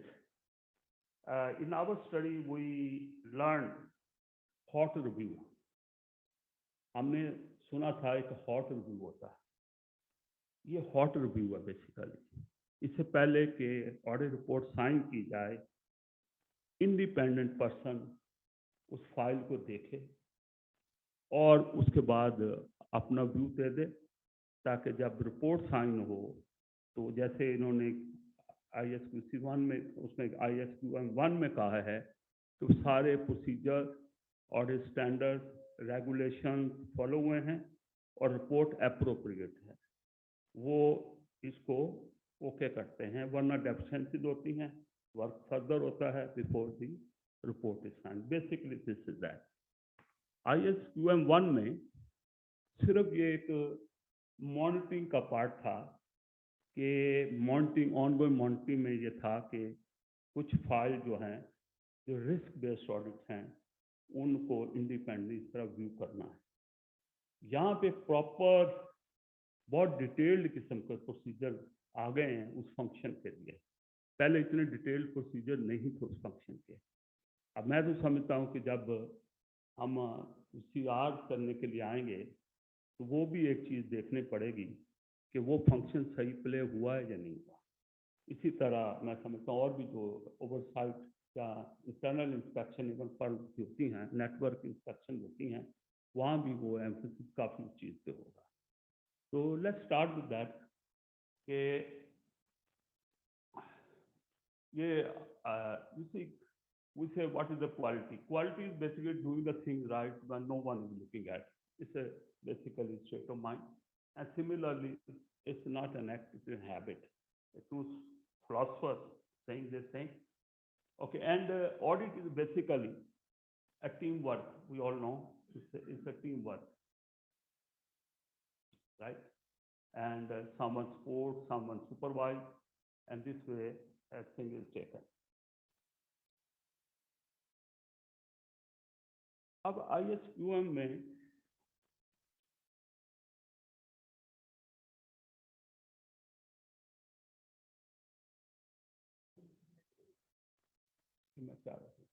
अच्छा, okay, thank you. अच्छा, इसमें जो points explain किए गए हैं, सबसे पहले है what is the purpose of EQ reviewer या EQ review, what is objective, why it has to be done, we will look at that, and then who make the appointment, of whom, eligibility criteria क्या है, इसने ये role play करना है, appoint कौन करेगा और उसकी एलिजिबिलिटी क्या होगी, रोल और रिस्पॉन्सिबिलिटी क्या है, जो एंगेजमेंट क्वालिटी रिव्यूअर है उसका रोल और रिस्पॉन्सिबिलिटी क्या है, what procedure he is expected to perform, जब उसने फाइल को देखना है क्या प्रोसीजर परफॉर्म करने। नेक्स्ट इज कि क्या उसका जो रोल है उसको कोई पोटेंशियल थ्रेट्स हैं तो उसने किस तरह पोटेंशियल थ्रेट्स को अवॉइड करना है। और फिर कुछ केसेस ऐसे हैं जहाँ उसकी रिस्पॉन्सिबिलिटी एडिशनल हो जाए या रिस्क वगैरह आता है तो रिस्पॉन्सिबिलिटी एडिशनल हो जाए।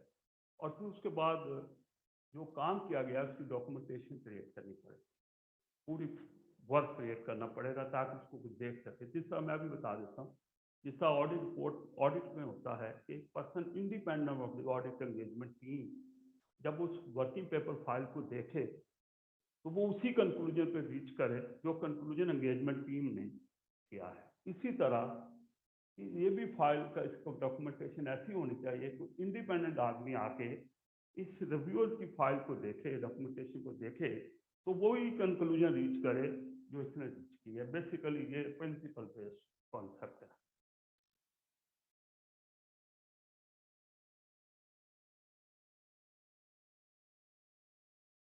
अच्छा, इसमें ये किन ऑडिट पे ये एप्लीकेबल है, बेसिकली किन एंगेजमेंट पे ये एप्लीकेबल है, लिस्टेड कंपनी का ऑडिट, और इसके अलावा ऐसी ऑडिट पे जिसको कोई रेगुलेशन या लॉ के अंडर रिक्वायर्ड हो जाए।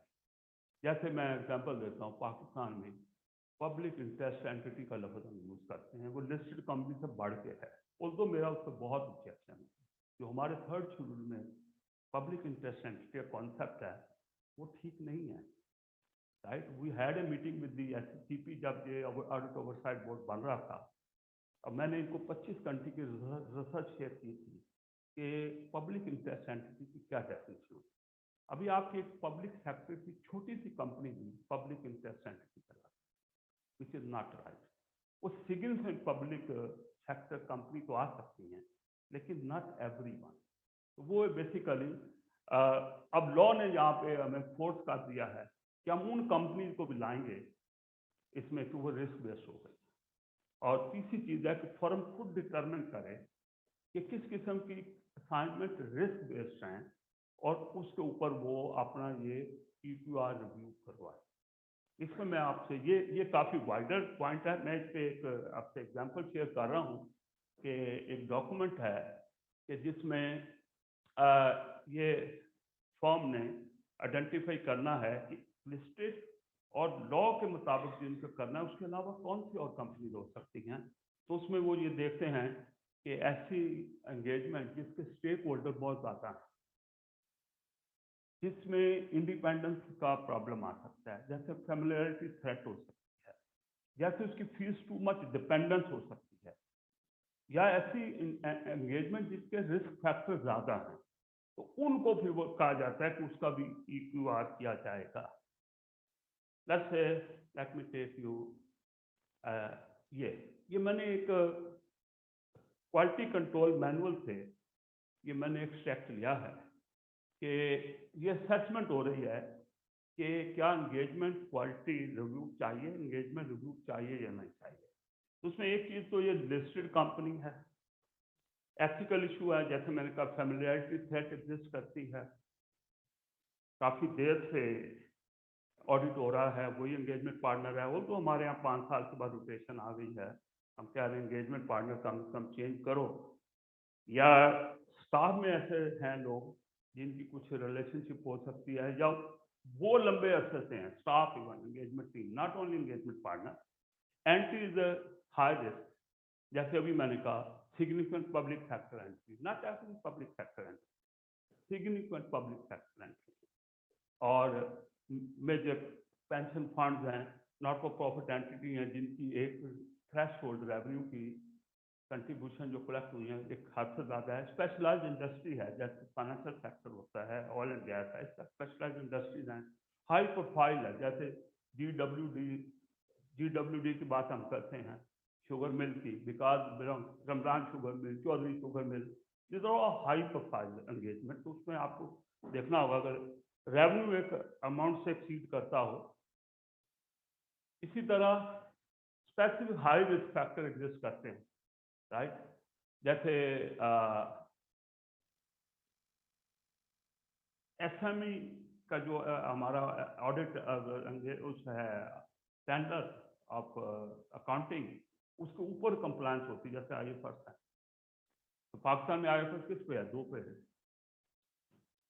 इकोनॉमिकली सिग्निफिकेंट एंटिटी, जिसको आज हम लार्ज साइज एंटिटी कहते हैं, और दूसरी आपकी पब्लिक इंटरेस्ट एंटिटी। तो वो एक फैक्टर, रिस्क फैक्टर बनता है वो। तो बेसिकली इन रिस्क फैक्टर में से हमें आइडेंटिफाई करने हैं कितने। जैसे ये मैनुअल जिस कंपनी का है उसने डिटर्मिन किया था कि अगर 2 से ज़्यादा रिस्क फैक्टर आज टिक हो जाए तो उसका इशू होना चाहिए। जितनी मैं लिस्ट करी है इसमें 2 से ज़्यादा हो जाए तो आपने करना है।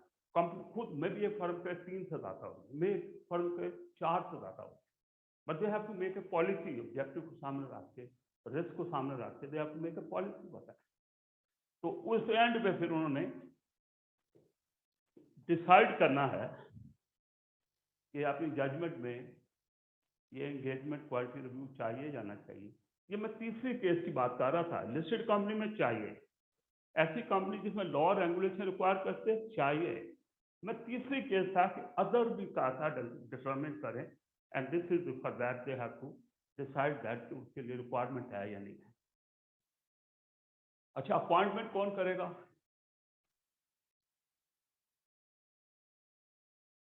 ये अपॉइंटमेंट के लिए पैनल भी हो सकता है, कोई इंडिविजुअल पार्टनर को भी रिस्पॉन्सिबिलिटी दी जा सकती है, लीडर ऑफ द फर्म भी हो सकता है, जिसको मैंने कहा। लेकिन नेवर एंगेजमेंट टीम का कोई रोल उसके अंदर नहीं होगा, और ये एंगेजमेंट टीम का मेंबर नहीं होना चाहिए। एंगेजमेंट टीम का मेंबर नहीं होना चाहिए, बल्कि कूलिंग ऑफ पीरियड भी गुजर चुका होना चाहिए, राइट। बाद दफा कूलिंग ऑफ पीरियड होता है कि एंगेजमेंट पार्टनर पहले रहे हुए हैं, एंगेजमेंट टीम में पहले रहे हुए हैं, राइट, लेकिन बाद में कूलिंग ऑफ पीरियड ओवर हो गया होना चाहिए। अच्छा,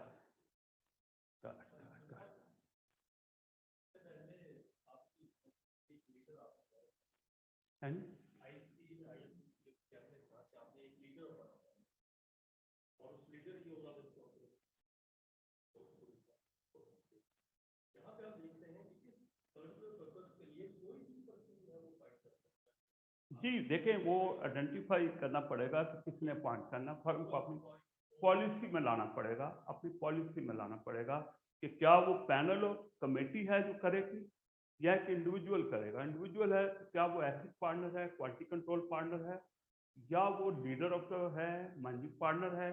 तो ये नॉर्मली डिफाइन करना चाहिए है।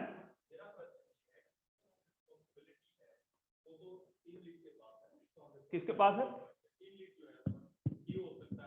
पार्टनर हो सकता है, वो तो उसके पास है ओवरऑल रिस्पॉन्सिबिलिटी। तो यहाँ भी अपॉइंटमेंट तो उसी के पास होनी चाहिए ना, क्योंकि रिस्क तो ओवरऑल उसका है। फर्म कैन ज्यादा माइंड को लगाने के लिए they can have a committee, they can have a panel instead of single person. करे ज्यादा सिक्योर करने के लिए they could have a panel. पता है, आप फोर्स नहीं कर सकते एक सिंगल पर्सन का, क्योंकि सिंगल पर्सन क्या है, एक फर्म में है ही एक पार्टनर, तो उसी ने करना। एक फर्म में ज्यादा लोग हैं तो हो सकता है कि वो पैनल बना ले, कमेटी बना ले। सिंगल पर्सन अलाउड है, लेकिन may be for extra question they set up A panel, they set up A committee, right. उसको फॉरबिडन नहीं करना। जी, कोई और कोई बात करना चाह रहे? ओके, तो डॉक्यूमेंटेशन होनी चाहिए रैशनल, किस बेस पे अपॉइंटमेंट की गई है उनकी, रैशनल टू बी डॉक्यूमेंटेड। अच्छा, ये पोटेंशियल क्राइटेरिया में कुछ चीज़ें आती हैं, जैसे उनकी अवेयरनेस अबाउट द स्टैंडर्ड क्या है, लॉ रेगुलेशन क्या है, और उसकी रिक्वायरमेंट उनकी क्या है, कंपनी की जो पॉलिसी और प्रोसीजर है उसमें अवेयरनेस कितनी है, और जो एंटिटी जिसका वो रिव्यू कर रहे हैं उस एंटिटी की इंडस्ट्री का कितना नॉलेज है उनको, और प्रीवियस इन्वॉल्वमेंट और लॉन्ग एसोसिएशन रही है नहीं रही, कूलिंग ऑफ पीरियड ओवर हो चुका है नहीं हो चुका, और इस तरह के कभी इंगेजमेंट पार्टनर के साथ रिपोर्टिंग लाइन तो नहीं रही उनकी, क्योंकि इंडिपेंडेंस कंप्रोमाइज हो सकती है। और इसी तरह एथिकल रिक्वायरमेंट और इंडिपेंडेंस पूरी करते हैं। और फर्दर पोटेंशियल रिसोर्सेज में आता है कि attendance and completion of EQ review training. मैं जाफर साहब के साथ बैठा हुआ था और वहाँ बात हुई थी कि दुनिया में तो कई पीयर रिव्यूज भी होते हैं, पैनल्स होते हैं, जरूरी नहीं कि इंस्टीट्यूट भेजे उसके लिए, राइट। तो वहाँ से उन लोगों ने ये किया होता है, ये कोर्स किया होता है। तो ये जो हम पॉइंट कर रहे हैं, अच्छा ये इंटरनल भी हो सकता है, एक्सटर्नल भी हो सकता है। मैं बात करूंगा कि EQ reviewers not need to be external, लेकिन in some cases you have to involve external person. जैसे सोल प्रोपराइटर है तो वो खुद ही तो रिव्यू नहीं करेगा, right. He may need to involve some external person. हाँ, एम्प्लॉय में उनके पास एक साहब हैं जो कि पार्टनर नहीं है, लेकिन एक हैं, तो वो उनको पॉइंट किया जा सकता है। लेकिन फर्म में आपको क्वालिफाइड आदमी नहीं है, they may have to appoint an external person. इसी तरह कंटिन्यू प्रोफेशनल डेवलपमेंट की कंप्लायंस है, राइट। फिर फाइंडिंग एंड परफॉर्मेंस जो है in quality review, internal inspection और एक्सटर्नल इंस्पेक्शन। एक्सटर्नल में ICAP भी आ सकता है और ओवरसाइट भी बोर्ड आ सकता है, उनकी फाइंडिंग क्या है, प्रायर एंगेजमेंट एक्सपीरियंस उनके क्या हैं। मैं रिव्यूअर की बात कर रहा हूँ, क्या वो बाज़ दफ़ा ऐसा भी किया जा सकता है कि फर्म के अंदर एक रिव्यूअर की लिस्ट बन जाए, उनमें से पिक कर लिया जाए, देख के कि किसका इंडस्ट्री एक्सपीरियंस है, रादर दैन कि फ्रेश थिंकिंग की जाए किसे करना है। इसमें भी एक लिस्ट बन सकती है, पैनल बन सकता है।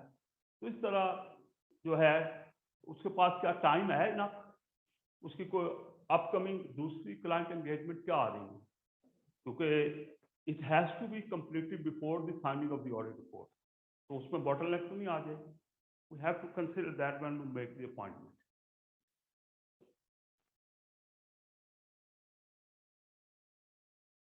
यह है कि परफॉर्म क्या, रोल उनका क्या परफॉर्म करना है। तो रोल में आता है कि they have to review on behalf of the firm, not on behalf of the engagement team. और उसमें they have to understand the role, nature of the role, they have to understand the entities, engagement की understanding हो।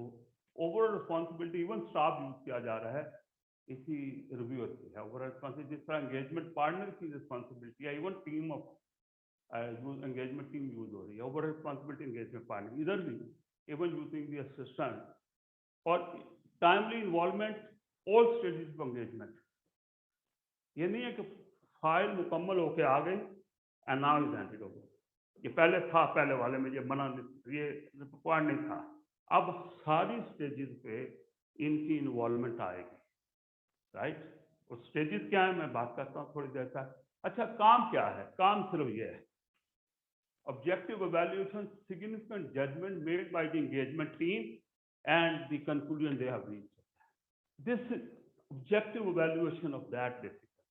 This is the core work. और इसी के लिए evidence करने के लिए एवेल्युएशन ठीक हो गई और फिर नोटिफाई करना एंगेजमेंट पार्टनर को कोई कंसर्न है जिससे एप्रोप्रिएट वर्क नहीं हुआ।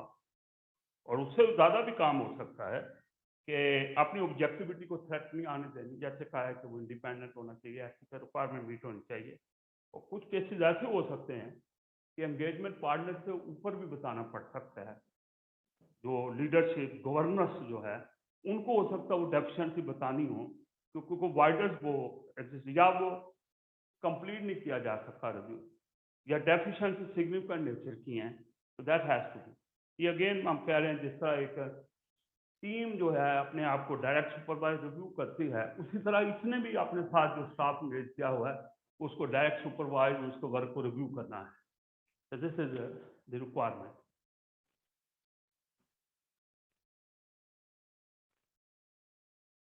अच्छा, दोनों में डिफरेंस क्या है एंगेजमेंट पार्टनर में और इस इक्यू रिव्यूअर में?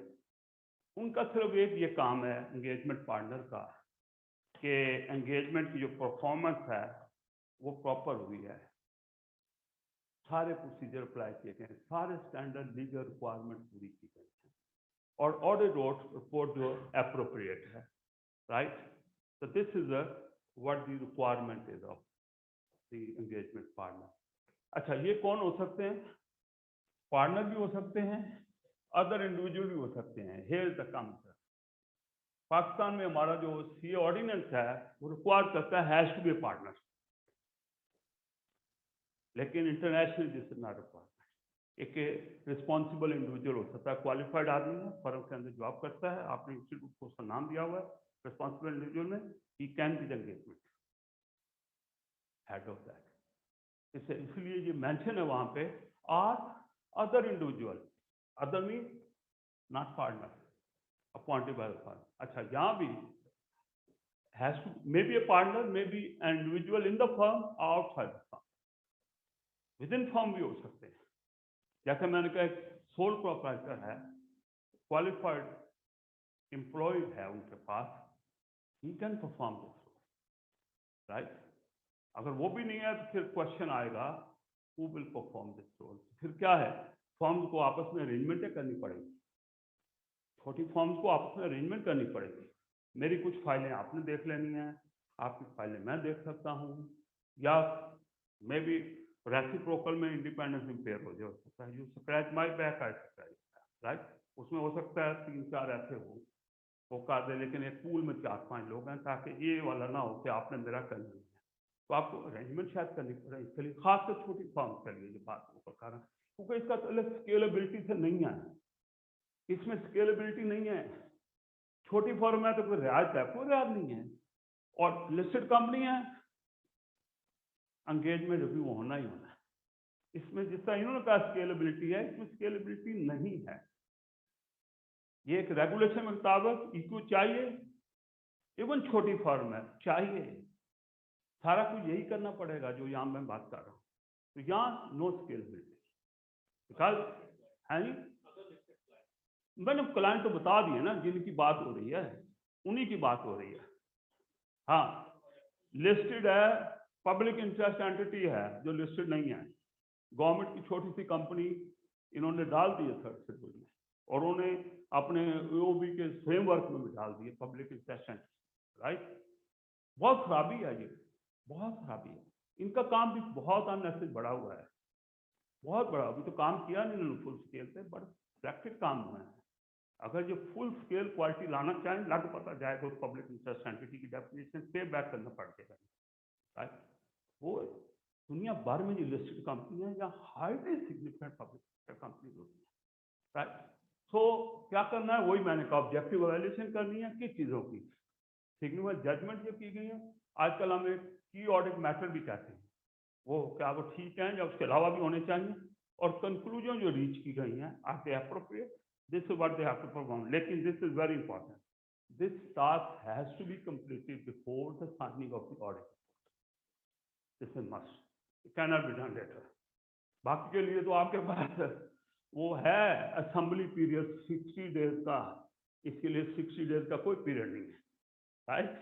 ये रात को एंगेजमेंट पार्टनर को बैठना पड़ेगा ताकि सुबह तक रिपोर्ट साइन होने से पहले अपना काम मुकम्मल कर दे। हाँ, फाइल फिक्स करनी है उसने, उसके पास भी टाइम है, डॉक्यूमेंटेशन बाद में स्लॉटिंग करने हैं, उसके टाइम है, लेकिन judgement would be made before the judgement is made by the engagement partner. की आपको क्या लगता है?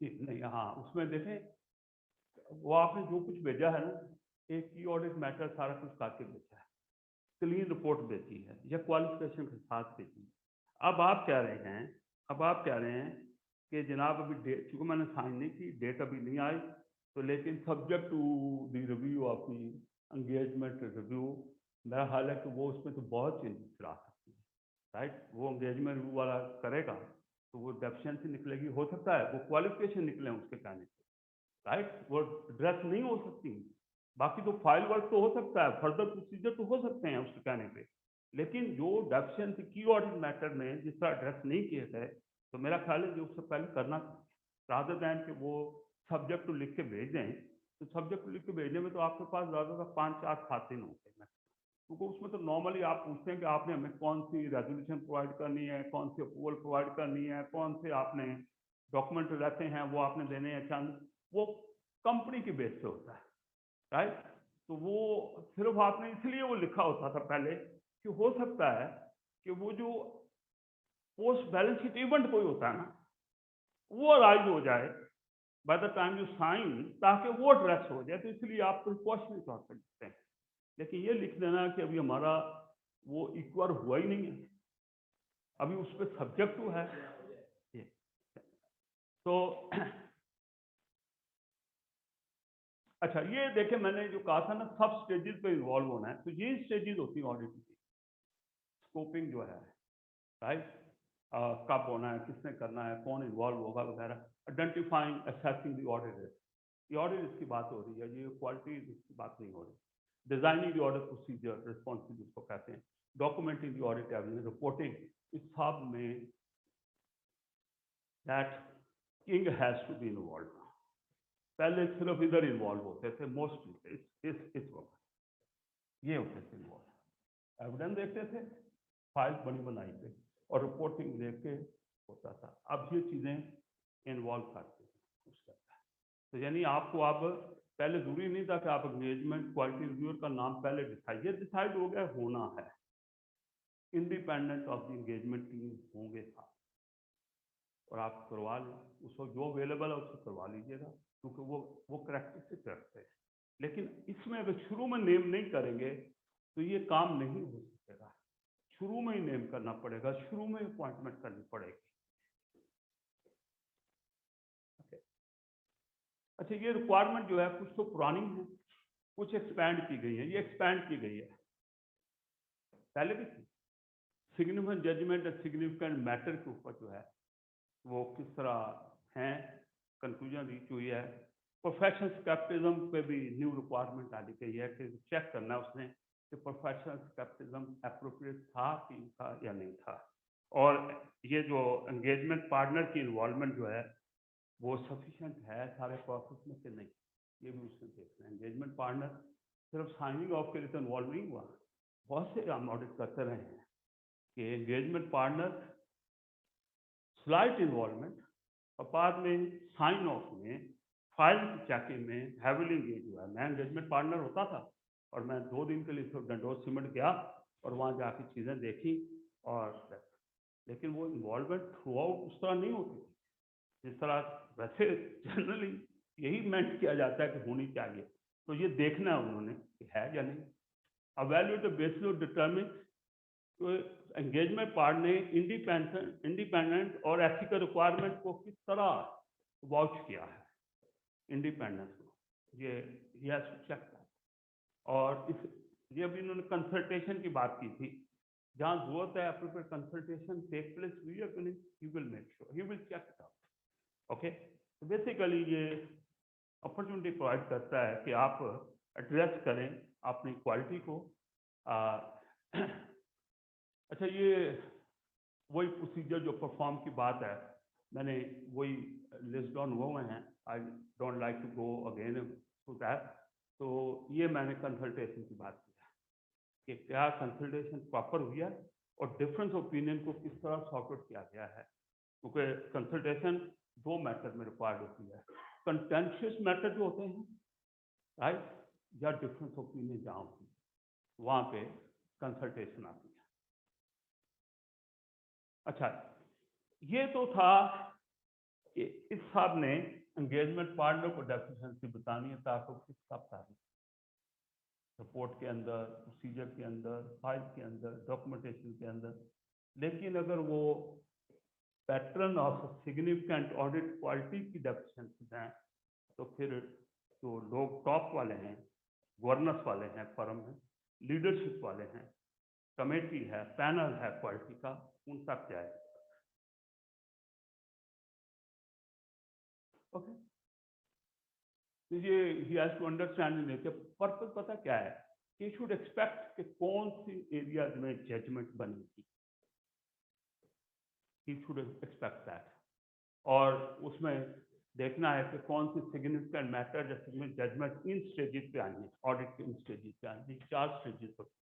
प्लानिंग, परफॉर्मिंग, कंक्लूडिंग और रिपोर्टिंग, ठीक है।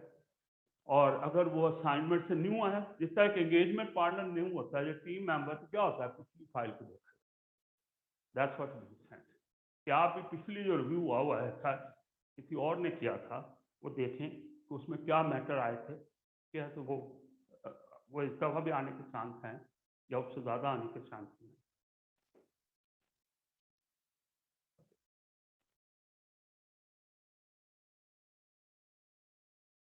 ये खासकर एरियाज हैं जिन पे फोकस आएगा। जो ऑल स्टेजेस की बात की है, यहाँ पे फोकस आएगा। इन्होंने एक्सेप्टेंस एंड कंटिन्यूएशन IQ1 में कहा है, उसके ऊपर इन्वॉल्वमेंट है कि क्या ये प्रॉपरली किया गया है। वो एक चेकलिस्ट होती है जिसमें रिस्क फैक्टर आइडेंटिफाई किए जाते हैं कि क्लाइंट को कंटिन्यू रखना है या नहीं रखना है, एक्सेप्ट करना है या नहीं करना, ठीक है। मटीरियलिटी जो है सही सेट हुई है, रिस्क असेसमेंट के प्रोसीजर सही अप्लाई हुए हैं, और ऑडिट के जो रिस्पॉन्सेज हैं वो ठीक है। एंगेजमेंट टीम का वर्क जो था वो अप्रोप्रिएट है। ऑडिट एक्सपर्ट बाद दफ़ा हम यूज करते हैं, जिसमें फिर relying work on other experts कहते हैं, उसको देखना है, ओके। और रिलेटेड पार्टी ट्रांजैक्शंस हैं, सिग्निफिकेंट अनयूजुअल ट्रांजैक्शन है, इस तरह एंगेजमेंट टीम डिस्कशन है, evidence of engagement partner involvement है। इस सबको इस स्टेजेस में इन्वॉल्व इन चीज़ों पे होना है। ये बड़े अहम एरियाज हैं जिस पे फोकस आना है। ग्रुप ऑडिट में बहुत ज़्यादा कंपोनेंट ऑडिट इन्वॉल्व होते हैं, डिफरेंट ऑडिटर इन्वॉल्व होते हैं, मिस स्टेटमेंट का चांस ज़्यादा हो, audit opinion auditor, fraud and error वाला एरिया, गोइंग कंसर्न का इशू जहाँ ज़्यादा है, change in the risk assessment response, journal entry की टेस्टिंग है। वो जर्नल एंट्री तो बेसिकली बड़े अलार्मिंग एरिया होता है, उसको टेस्ट करना होता है कि वो अप्रोप्रिएट है नहीं है, अप्रूव्ड है नहीं है, सिग्निफिकेंट एस्टीमेट जहाँ किए जाते हैं, सब में EQR के लिए EQ रिव्यूअर की इन्वॉल्वमेंट होगी। टीम को भी ये अलर्ट रहना है, जो एंगेजमेंट टीम है, और इन्हें भी अलर्ट रहना है, remaining alert, unbiased and inclusive. Area of likely professional scepticism पर फोकस टीम ने भी करना है, इन्होंने भी करना है, राइट। और जहाँ प्रोफेशनल स्कैप्टिज्म के एविडेंस जो हैं कि क्या एक्शन लिए गए थे, that has to be there. अच्छा, ये है जहाँ स्कैप्टिज्म चैलेंज होता है, क्वालिटी वर्क कंप्रोमाइज होता है, राइट। हम कम क्वेश्चनिंग करते हैं, कम इंक्विजिटिव होते हैं, टाइम कॉन्स्टेंट हो, राइट, बजट कॉन्स्टेंट होती है। ऑडिट फीस पाकिस्तान में तो कॉन्स्टेंट है, सबसे कम फीस किसी सर्विस किया है तो वो ऑडिट फीस। मैं इलेक्शन सिलसिले में जब यहाँ लोगों से मिला तो हैरत हुई मुझे कि कुछ हमारे स्टेट से 60,000 80,000 की ऑडिट होती है। मैं मजाफात जो हमारे हैं, छोटे सिटी जो है, मैं उनकी बात कर रहा हूँ। लाहौर इस्लामाबाद को छोड़ दें, राइट। तो मुझे किसी को मैं कहूँ तो वो कहेगा नहीं, इस्लामाबाद में भी ऐसा ही होता है, 70-80,000 90,000 की ऑडिट रिपोर्ट हो रही है। तो मैं अक्सर सलाम से डिस्कशन होती है तो मैं इन्हें कहता हूँ कि यार केक पेस्ट्री खाने वाले जो है ना, रात की बासी रोटी खाने का रिलाइज नहीं कर सकते। जब हम कहते हैं सिस्टम हो, चीज़ें हो, बहुत सा नॉन चार्जेबल टाइम हमारा है, सारा non chargeable time, it's old non chargeable time, कोई इसका रिवॉर्ड वैसा नहीं, सिर्फ हाउस को इन ऑर्डर करना, क्वालिटी डिलीवर करनी है। AML क्या है? नॉन चार्जेबल टाइम है, लेकिन नेशनल ड्यूटी है, या एक कह लें कि इम्प्लीमेंटिंग द रेगुलेशन है, नॉन चार्जेबल। जब से शाह साहब की टीम आई है, हमारे QCR वालों ने 5 दिन के बजाय 15 दिन लेने शुरू कर दिए, और एवरेज जो QCR कंप्लीट होता है ना, एवरेज 6.5-7 लाख में कंप्लीट, एवरेज, राइट, 6.5-7 लाख की चीज। तो मैंने पैटर्न देखा, मुझे उसमें एक टास्क फोर्स में मुझे डाला गया है कि उसको देखें, तो मैं पहला पैटर्न देखूंगा ना तो 4 दिन में हमारा उठ के चला जाता था, 3 दिन में, अब नहीं हो जाता। अब 10-10 दिन आप लोग ऑडिट करते हैं, आप लोगों का एक्सपीरियंस है, पहले वो 2 महीने 1.5 महीने में ड्राफ्ट रिपोर्ट आ जाती है, कई महीने नहीं आती, right. This is non chargeable. और वहाँ ये जो बजट कॉन्स्टेंट हैं, lack of cooperation, pressure from the entity management, वो प्रॉब्लम है, insufficient understanding of entity business nature वगैरह जो है, टीम का एक्सपीरियंस कम है, difficulty obtaining access to entity information and personnel in time. तो आप कहते हैं यार वापस बुलाया जा रहा है, लेट्स ओके फाइन, इसको कुछ चलेगा।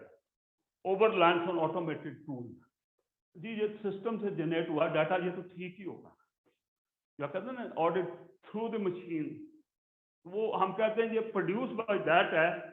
वो इवन मैंने यूके में जब टीम में था तो एक डॉक्यूमेंट आया तो उसको कुछ चेक करने की कोशिश की, तो कहा यार पागल, टाइम वेस्ट कर रहे, ये तो कंप्यूटर प्रोड्यूस है, इसको चेक करके क्या करना है आपने।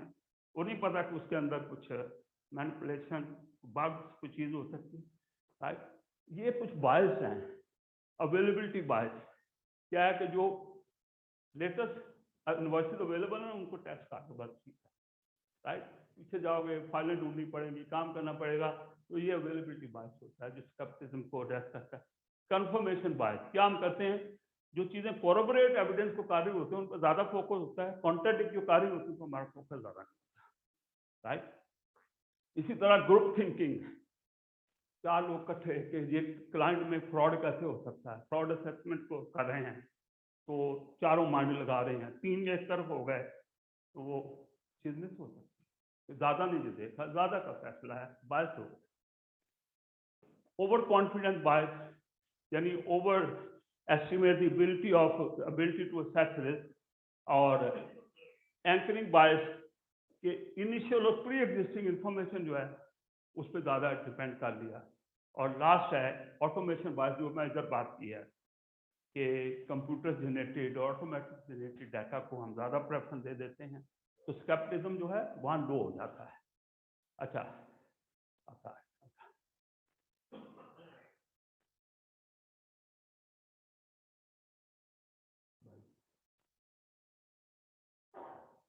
अच्छा ये एथिकल रिक्वायरमेंट को जो वॉच करना है ज़्यादा, ये एंगेजमेंट पार्टनर का काम है। एथिकल रिक्वायरमेंट पूरी हुई है नहीं, पर्टिकुलर इंडिपेंडेंस, इसमें देखना है कि how this gentleman has played his role in ensuring the ethical requirement की कंप्लायंस और इंडिपेंडेंस है। ये है कंसल्टेशन की बात मैं कह रहा था। कहाँ कंसल्टेशन चाहिए, 2 एरियाज में चाहिए। ये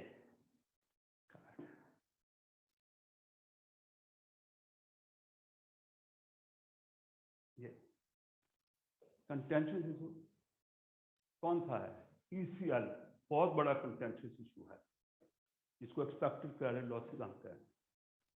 मैंने आज तक कोई बैलेंस शीट नहीं देखी जिसके अंदर IFRS 9 अप्लाई ना हो।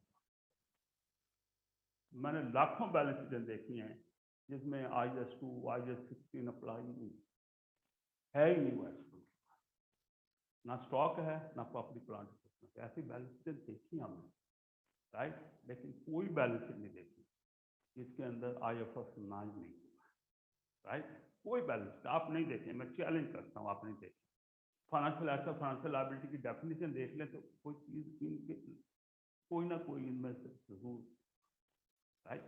तो वो इस तरह डिफरेंस ओपिनियन आ गई कि जनाब ये तो परमानेंट क्या उसको कहते हैं फाइनल लायबिलिटी है, इसमें डेफर्ड टैक्स प्रोवाइड होना है नहीं होना है, ये गवर्नमेंट के सर्कुलर डेट हैं, ये इसमें क्या ECL आएगा नहीं आएगा, एक कहता आएगा, दो कहते हैं नहीं आएगा, डिफरेंट ओपिनियंस हैं। So there you, so how the conclusion was in sorting out that.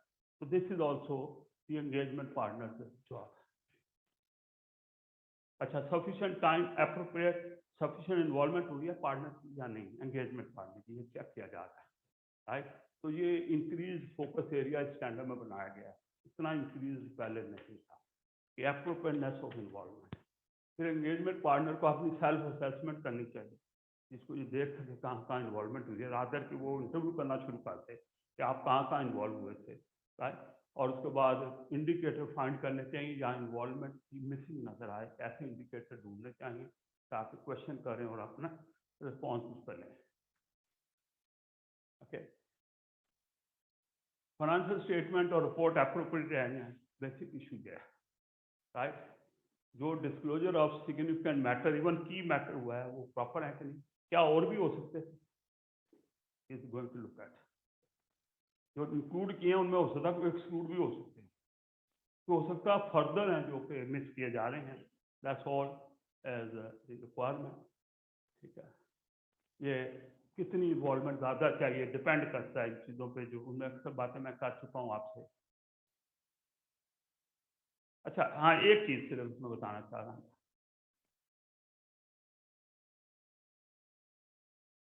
ये ओवर रन कर रहा है, ये वाला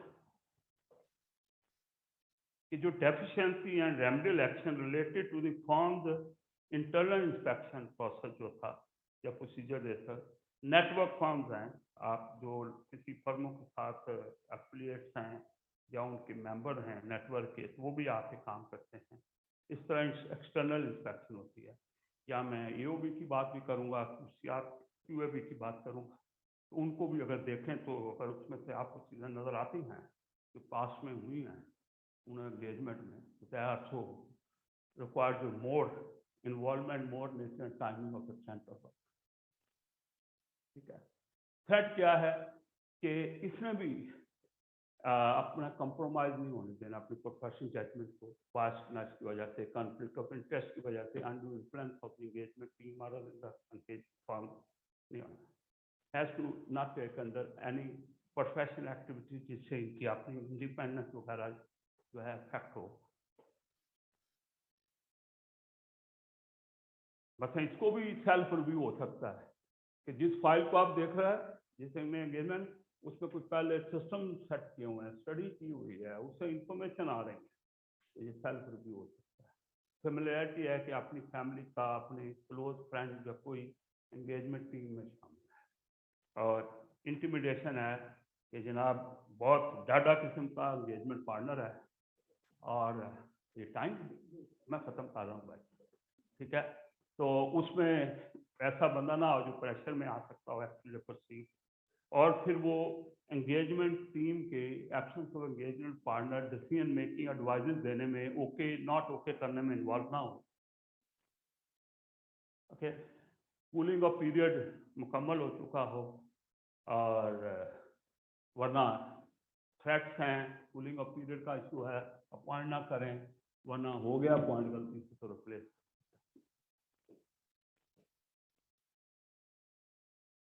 ओके, ये मैं डॉक्यूमेंटेशन पे कहा था। डॉक्यूमेंटेशन का स्टैंडर्ड क्या होना चाहिए?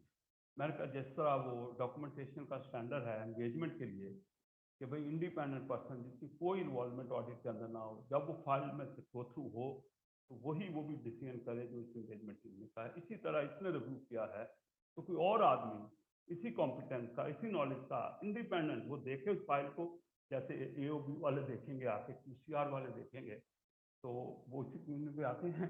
मुझे किसी ने कहा कि इसका मतलब है कि क्यूसीआर के अंदर डिटेल वर्क बढ़ गया, ऐसे यस बढ़ गया, इसको चेक एंड बैलेंस कौन करेगा? इसको भी यूएबी वाले रेफर कर देंगे इन्वेस्टिगेशन कमेटी को। अगर एंगेजमेंट पार्टनर हो सकता है तो ये भी हो सकता है, क्यों नहीं हो सकता? इसलिए केयरफुली वर्क नीडेड। और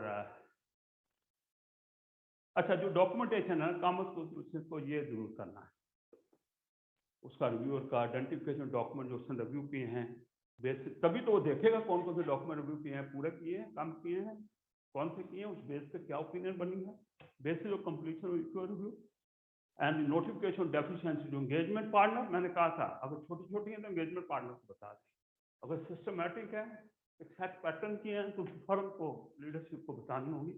और डेट ऑफ कंप्लीशन जो है किया है ताकि देखा जाए ऑडिट रिपोर्ट से पहले की।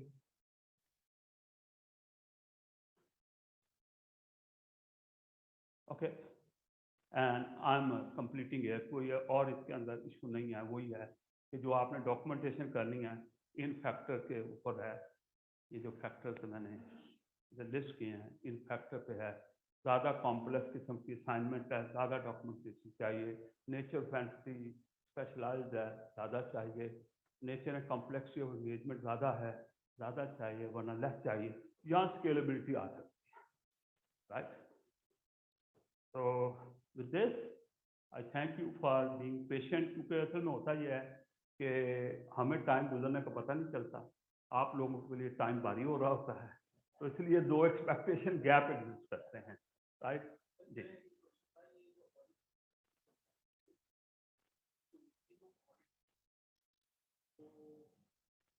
देखें वो उसके अंदर ना कंपटीशन कमीशन के अंदर इंस्टीट्यूट की एक एटीआर जो है वो चैलेंज हो गई थी, उन्होंने कहा कि ये नहीं की जा सकती। अब उसको एक इस तरह पेश किया गया है कि क्वालिटी ऑफ ऑडिट के एंगल से एक रिकमेंडेड फॉर्म में आ गई है, कुछ हद तक तो लोग उसको नेगोशिएट कर लेते हैं दिखा, राइट। और जो रिकमेंडेड लिखा होता है उस पैरे पे हाथ रख के मियाँ साहब कहते हैं दे देखिए मियाँ साहब, राइट। तो ऊपर रिकमेंडेड का वर्ड जैसे ही उसने देखा उनका ये तो रिकमेंडेड है भाई, इसको कंपल्सरी नहीं है, राइट। तो बल्कि मैंने तो ये एक बात ये भी इनको कही है कि यार उसके अंदर ये भी डाल दो कि अदर असाइनमेंट में भी पर आवर ये रिकमेंडेड रेट है, ताकि दूसरी असाइनमेंट पहले जो एटीआर होता था उसमें पार्टनर का क्या है, प्लान का क्या, वो तो लोग उसको यूज करते थे अपना रेट बढ़ाने के लिए, अपना रेट निगोशिएट प्रॉपर करने के लिए। तो मैंने ये उठाया मसला कि यार एक तो वो बहुत पुरानी है, 2019 की आता है, 2019 की है, 2022 में आप हैं, एक उसको एड्रेस करें हैं।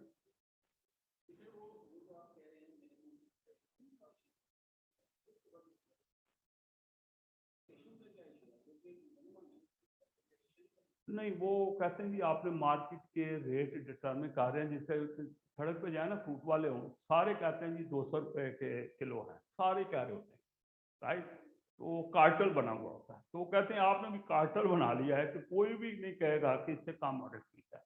बल्कि मैं बता दूं जब वो बन रही थी ना, तो मैंने एक लेवल की फर्म के लिए कहा था इसको प्रिस्क्राइब नहीं हम करेंगे, आप देखें वहाँ लिखा हुआ है 3 मिलियन से कम पेड अप कैपिटल है ना, तो उस पर ये एटीआर अप्लाई नहीं होती। वो भला क्यों? उसमें हमारे कंपेटिटर भी हैं, आईसीएमए वाले भी हैं, तो अगर मैंने अपने मेंबर को कह दिया और उधर वो ओपन लेवल प्लेइंग फील्ड नहीं रहेगी, तो हमने स्पेसिफिकली स्टार लगा के स्टॉप किया।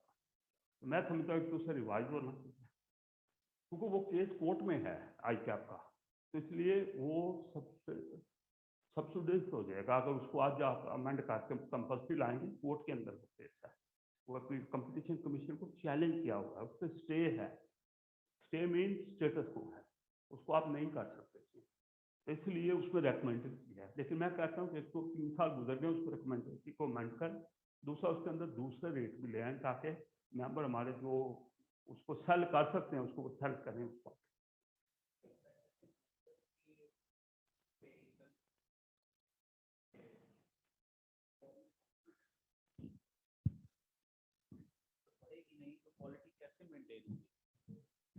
वो मैं कहता होता हूँ कि कुछ चीज़ों के लिए अरसलान ने मुझे लाहौर में एंडोर्स किया था, मैंने कहा था आई कैप के 2 रोल हैं, एक रोल है रेगुलेटरी, एक है एसोसिएशन ऑफ पर्सन, जैसा बार्स हैं कि वो रेगुलेट भी करती हैं, जिस हद तक करना चाहती है मिसकंडक्ट को, डॉक्टर को फैंटी लगती है वो नहीं करती, राइट, किसी और को कर लेती है, पुलिस वाला आके करता है तो पूरा करता है।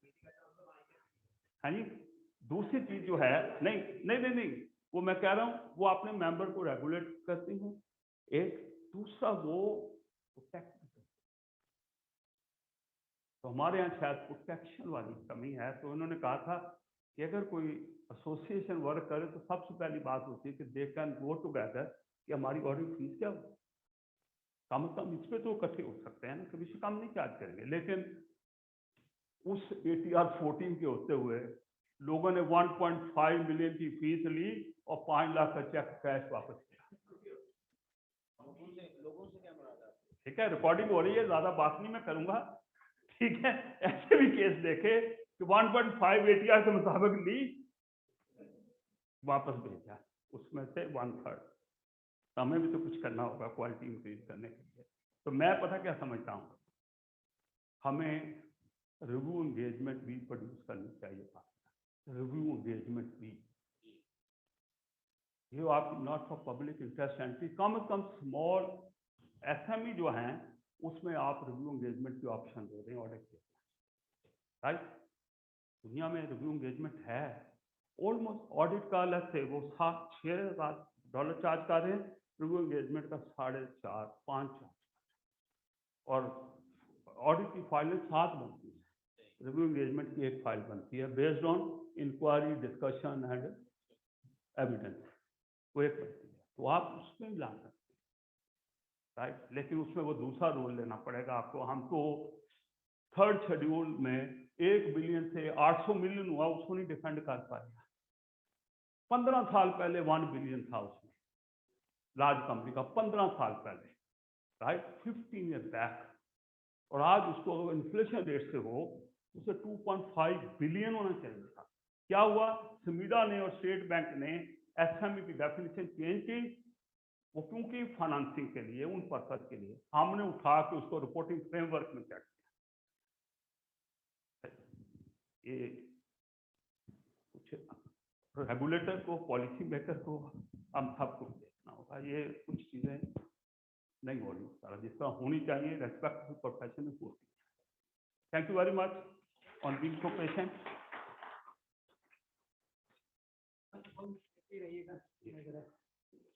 Thank you very much, Mahbub Saab, for giving us the brief review of ISPN2. Now, I request the senior members, and Chaudhry Ahmed Habib Saab, please come to stage and give our momentous to Saab. Please give a big round of applause to both the senior members.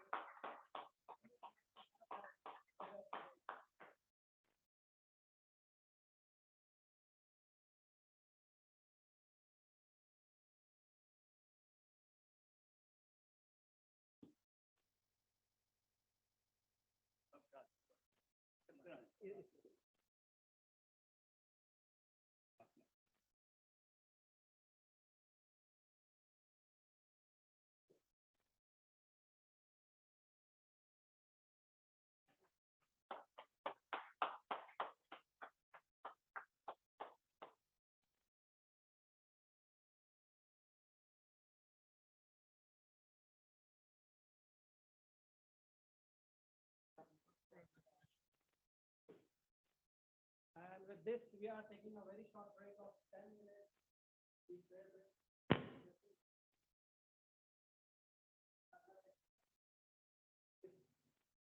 I forgot to use this mic, which is a panel discussion and which will be followed by, मैंने eagerness देखी है, the question answer session most importantly. So, meeting you after 10 minutes break.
Hello, hello, my test. Hello.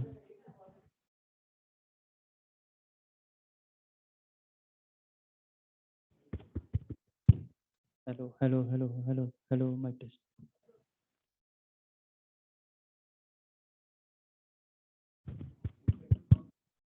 Hello, hello, hello, hello, my test.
We are already running behind the schedule, so those who are outside requested to come inside. We are again resuming the session. नहीं sir, अब मुख्तसर सा panel discussion है इंशाल्लाह. Bismillahirrahmanirrahim. Welcome back, Ji. We now proceed towards next important session of our event, which is of panel discussion, and surely it will be followed by the question and answer session as well. And to conduct this session, let me invite the moderator of this session, who is fellow member of our institute and also fellow member of ACCA UK, and he is council member as well. Please put your hands together for Asad Feroz Saab.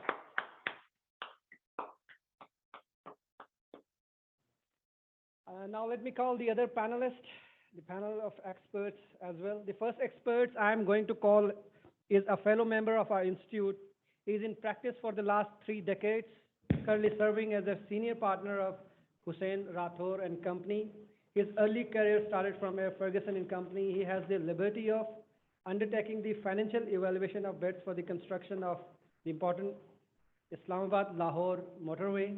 Besides rendering his services to Swiss Development Corporation, Woolen Mill of Azad Kashmir and Minerals and Industrial Development Corporation, and Mohab Textile Mills Limited.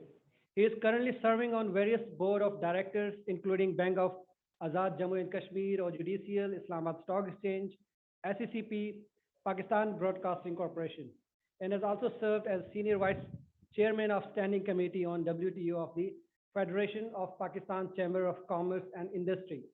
So please give a big round of applause to Mr. Ejaz Rathore Saab, the first expert among the panelists for the panel discussion. The second panelist is a lady. She is the first female student to qualify as a chartered accountant from Rawalpindi, Islamabad back in 1994. The first female student to complete her articleship from a Ferguson and Company, and the first female partner in any large chartered accountancy firm.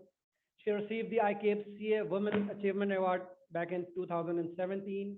She has keen interest in teaching and remained a visiting faculty member in reputed educational institutions during 1998 and 2002. She was also a member of ICAPE CBD committee in 2007 and 8, and a member of CA Women Committee from 2018 to 2020. Besides, she successfully manages her personal life as well.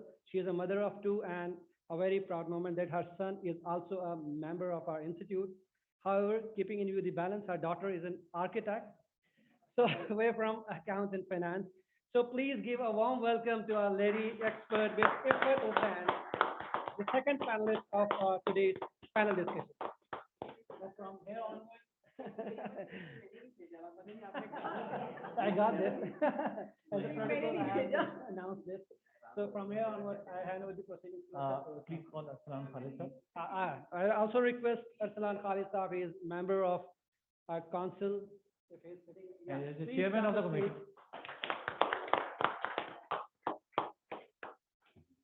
Over to you, Asad. Thank you very much Azeem साहब. थोड़ा सा हम late हो गए हैं तो बड़ा quickly इसको लेके चलते हैं. जो भी कुछ चीज़ें हैं जो हमने प्लान की हुई हैं, कुछ वो क्वेश्चंस करते हैं. इन द मीन टाइम आप अपने क्वेश्चंस को नोट किए हुए हैं तो उसको रेडी कर लें तो फिर आपके पास आ जाएंगे. जी मैडम, अस्सलाम वालेकुम. First chartered accountant Islamabad Pindi, माशाल्लाह. फीमेल.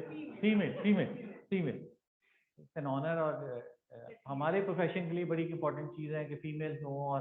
और हिना तो कॉन्टिन्यूसली असलान को पता है हमारे पे प्रेशर डाला होता है कि कोई सेशन नहीं होना चाहिए जिसमें फीमेल ना हो. तो यू आर हियर, तो we are happy. Thank you very much for coming all of you.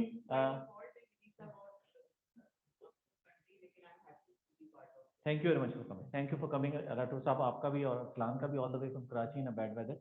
अच्छा, bad weather for the aeroplanes but sitting here it's excellent weather by the way. अच्छा मैडम, हमने बड़ी elaborate presentation सुनी है और मेरा ख्याल है तालियां तो बनती हैं एहसन साहब के लिए, मकबूल साहब के लिए, इतना एलेबोरेट आप लोगों के लिए.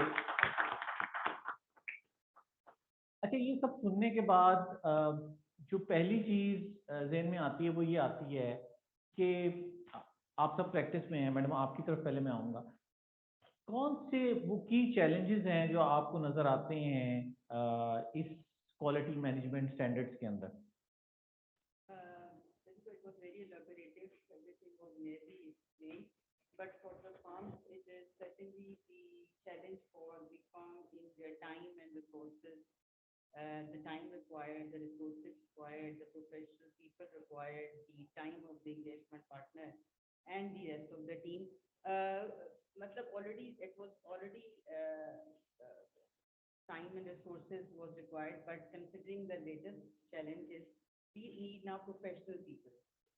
We want to have more partners, more qualified staff, and certainly we have to see the cost analysis going from her firm to our whatever size it is. The cost effectiveness, the cost involved in having these people. To some extent, we have to redefine the role of few partners now. Okay, the few partners are specifically, yeah, for most of the time rather, work on the specific areas. So this is the investment in people and cost effective. More people will be hired. This is good for the fraternity overall, but for the firm it is really a challenge. And the time of the engagement partner now required. And actually it was already there, but अब जिस specifically define करा है और जो role और जो अब documentation होगी in all the format, वो documentation बहुत थोड़ा सा extensive हो गई है for this the partner role is defined in everything. और इसके अंदर ये है कि implementation policy reporting leadership responsible and accountable. दो ये पहले भी था बट ये अभी डिफाइन थोड़ा सा हो गया जो गवर्नेंस का कॉन्सेप्ट आया है दिस इज न्यू और इसमें लीडरशिप तो पहले भी थी गवर्नेंस आ जाएगी तो जाहिर है कि बड़ी फर्म्स को ये थोड़ा सा फायदा है कि हेड ऑफिस लेवल पे ये चीज़ें सारी डिफाइन है रूल्स एंड पॉलिसीज जो पहले फॉर ग्रांटेड ली जाती थी अब वो डॉक्यूमेंटेड होंगी so this is the investment of the time the resources the cost required the partner's time this is the challenge ठीक है थैंक यू मैम राठौर साहब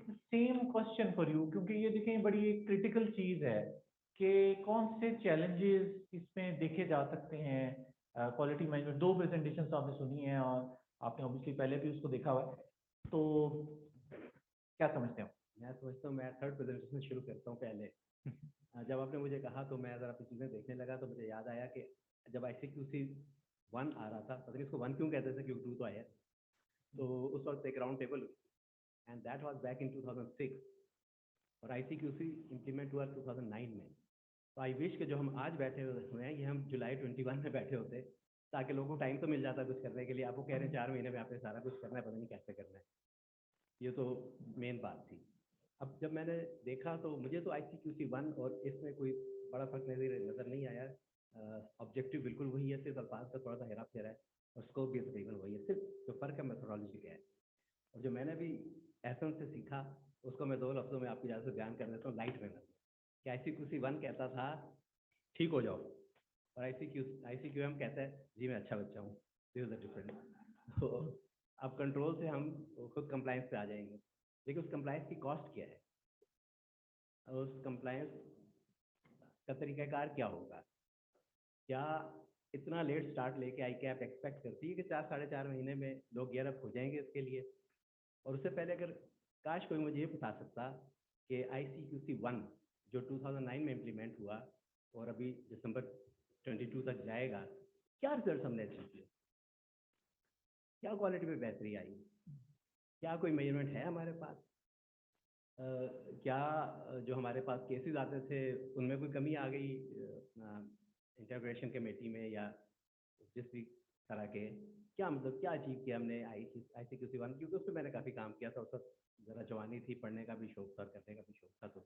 मैंने 3-4 लेटर्स भी लिखे थे ICAP को जिसका जवाब कभी भी नहीं आता इन्होंने लेकिन अब ये ICQM में हम जा रहे हैं बहुत अच्छी चीज़ है अब हम कंट्रोल से खुद सेल्फ डिसिप्लिन पे आ रहे हैं लेकिन इसकी एक कॉस्ट है और वो कॉस्ट कौन बियर करेगा जैसे हम जानते हैं कि ऑडिट फी तो इतनी नेग्लिजिबल है कि शायद उसमें इस वक्त भी हमारी आवरली कास्ट पूरी नहीं होती अक्सर ऑडिट्स पे तो फिर इसके ऊपर ये EQR की कॉस्ट आ जाएगी और फिर EQR की कैपेबिलिटी फिर हम ये कह रहे हैं कि जी 200 250 300 या 400 जितनी भी फर्म है पाकिस्तान में वो ICQM 1 के तहत खुद अपने मैनुअल्स बनाएं यानी खुद बनाएं तो वो खुद क्यों बनाएं वाई ICAP का वो आप बना दें कि 1 से 4 फर्म्स के लिए ये गाइडलाइंस हैं, 4 से 7 फर्म पार्टनर्स के लिए ये गाइडलाइंस है, 7 एंड अबव के लिए गाइडलाइंस हैं, तो फिर हम उनको टेलर कर सकते हैं, यानी फर्म्स अपने लिए उनको टेलर कर लें, जहाँ से जो उठाना चाहते हैं उठा लें। तो एक स्टैंडर्ड डॉक्यूमेंट होगा। 200 फर्म्स अगर 200 डॉक्यूमेंट्स बनाएंगी तो सब एक दूसरे वेरी करेंगे। तो मेरा ख्याल ये है कि इसमें रिसोर्स आई कैप को प्रिंट करना चाहिए थोड़ा सा। और जो अभी बात हुई पहले इनफॉर्मली मकबूल साहब के होते हुए कि ज़ाहिर है वो ATR 14 तो सस्पेंडेड है, और अनफॉर्चुनेटली बहुत ही लोग हमारे दोस्त कोट कर देते हैं फीस। तो आई डोंट नो कैसे काम करते हैं। मैं अक्सर ये बताया करता हूँ, महमूद साहब बैठे हैं हमारे पास, प्रपोजल के लिए आया RFP के लिए, तो मैंने उनसे डिस्कस कर करके हमने कहा यार 16 लाख से कम में काम नहीं हो सकता। एक यूनिवर्सिटी थी, उसके बहुत से कैंपस थे और बड़ा कुछ था, तो हमने बहुत ही कंजर्वेटिव के 16 लाख कोट किए। तो पता नहीं, मुझे याद नहीं है 60,000 या 1.5 लाख में एक अच्छी फर्म ले लिया उसका। तो आई डोंट नो कि ये कैसे होगा और क्वालिटी कैसे मेंटेन होगी और EQR कैसे होगा। लेकिन चैलेंजेस, जैसा आप चैलेंजेस की बात करें तो चैलेंज यही है कि हमें जाहिर है अपनी कैपेसिटी बढ़ानी है। छोटी फर्म्स के लिए तो बड़ा मुश्किल है कि वो EQR के लिए अलग बंदा रखें। शायद EQR के लिए एक लिस्ट बना लेनी चाहिए आई कैप को, लोग शायद स्पेशलाइज कर लें इसी के लिए, फिर उनकी फीसें होंगी और वो ऑल दैट। ये हैं चैलेंजेस। लेकिन सबसे बड़ा चैलेंज टाइम का है, जो मैं समझता हूँ आई कैप ने बहुत लेट कर दिया इस काम को, इसको 1.5 साल पहले शुरू करें। थैंक यू राठौर साहब। अरसलान, आपके पास आऊँगा। अगेन आपका एक अपना एक्सपोजर है इसके अंदर, और ठीक है कि इसके अंदर हम थोड़ा लेट ही आ रहे हैं, मगर हम आ रहे हैं। मगर आप क्या समझते हैं कि कौन से चैलेंजेस हैं इसको फर्म्स को इम्प्लीमेंट करने के लिए, और वो भी खासतौर थोड़ा सा स्मॉल मीडियम के पॉइंट ऑफ व्यू से भी ऐड कर दें कि आपको क्या लगता है कि उनके लिए क्या मुश्किल आएगी एकदम से। Okay, thank you. I think I think in order to understand the challenges, I think the crux and the core of the standard, there are two ways of looking at any standard. One, you take it as a tick box and a checklist exercise and a compliance approach. And the second, you look at the standard as an opportunity to, in substance, implement with a purpose. Now, this standard actually forces you to build audit firms as an institution, not audit firms which are driven by or only dependent on individuals. So the idea is that the audit firms which choose to engage themselves in a public interest entity audit, they should act more like institutions. And when you look at an institution, the institution actually have robust systems, processes, policies.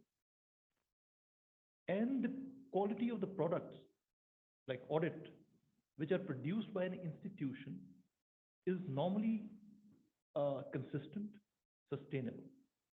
So I'm not saying that only a large firm or institution can generate good audits, but what I'm saying is that consistent quality in audit can only be achieved if you have a good audit institution. Otherwise, you will have an inconsistent results and patterns. So where you have good team, good partners with high knowledge, you will have good audits. Where you'll have compromises on the audit team and their backgrounds and their knowledge is not in line with the complexity of the engagement, you will have a bad audit. But the institution will ensure that you have checks and balances, that right people, for example, are assigned to the right engagements. There are controls in place to make sure, for instance, that people are trained on the right time. Now, if all that ecosystem is working, if that environment is available, this culture and somebody on top is accountable, because if you have a culture in an audit firm where the audit partners are always looking for revenue, and they are not, because revenue is something a short-term target, and obviously it's important. But if you have a bad audit, believe me, obviously all revenue is one side and your reputation is gone. And so it's a sustainability issue.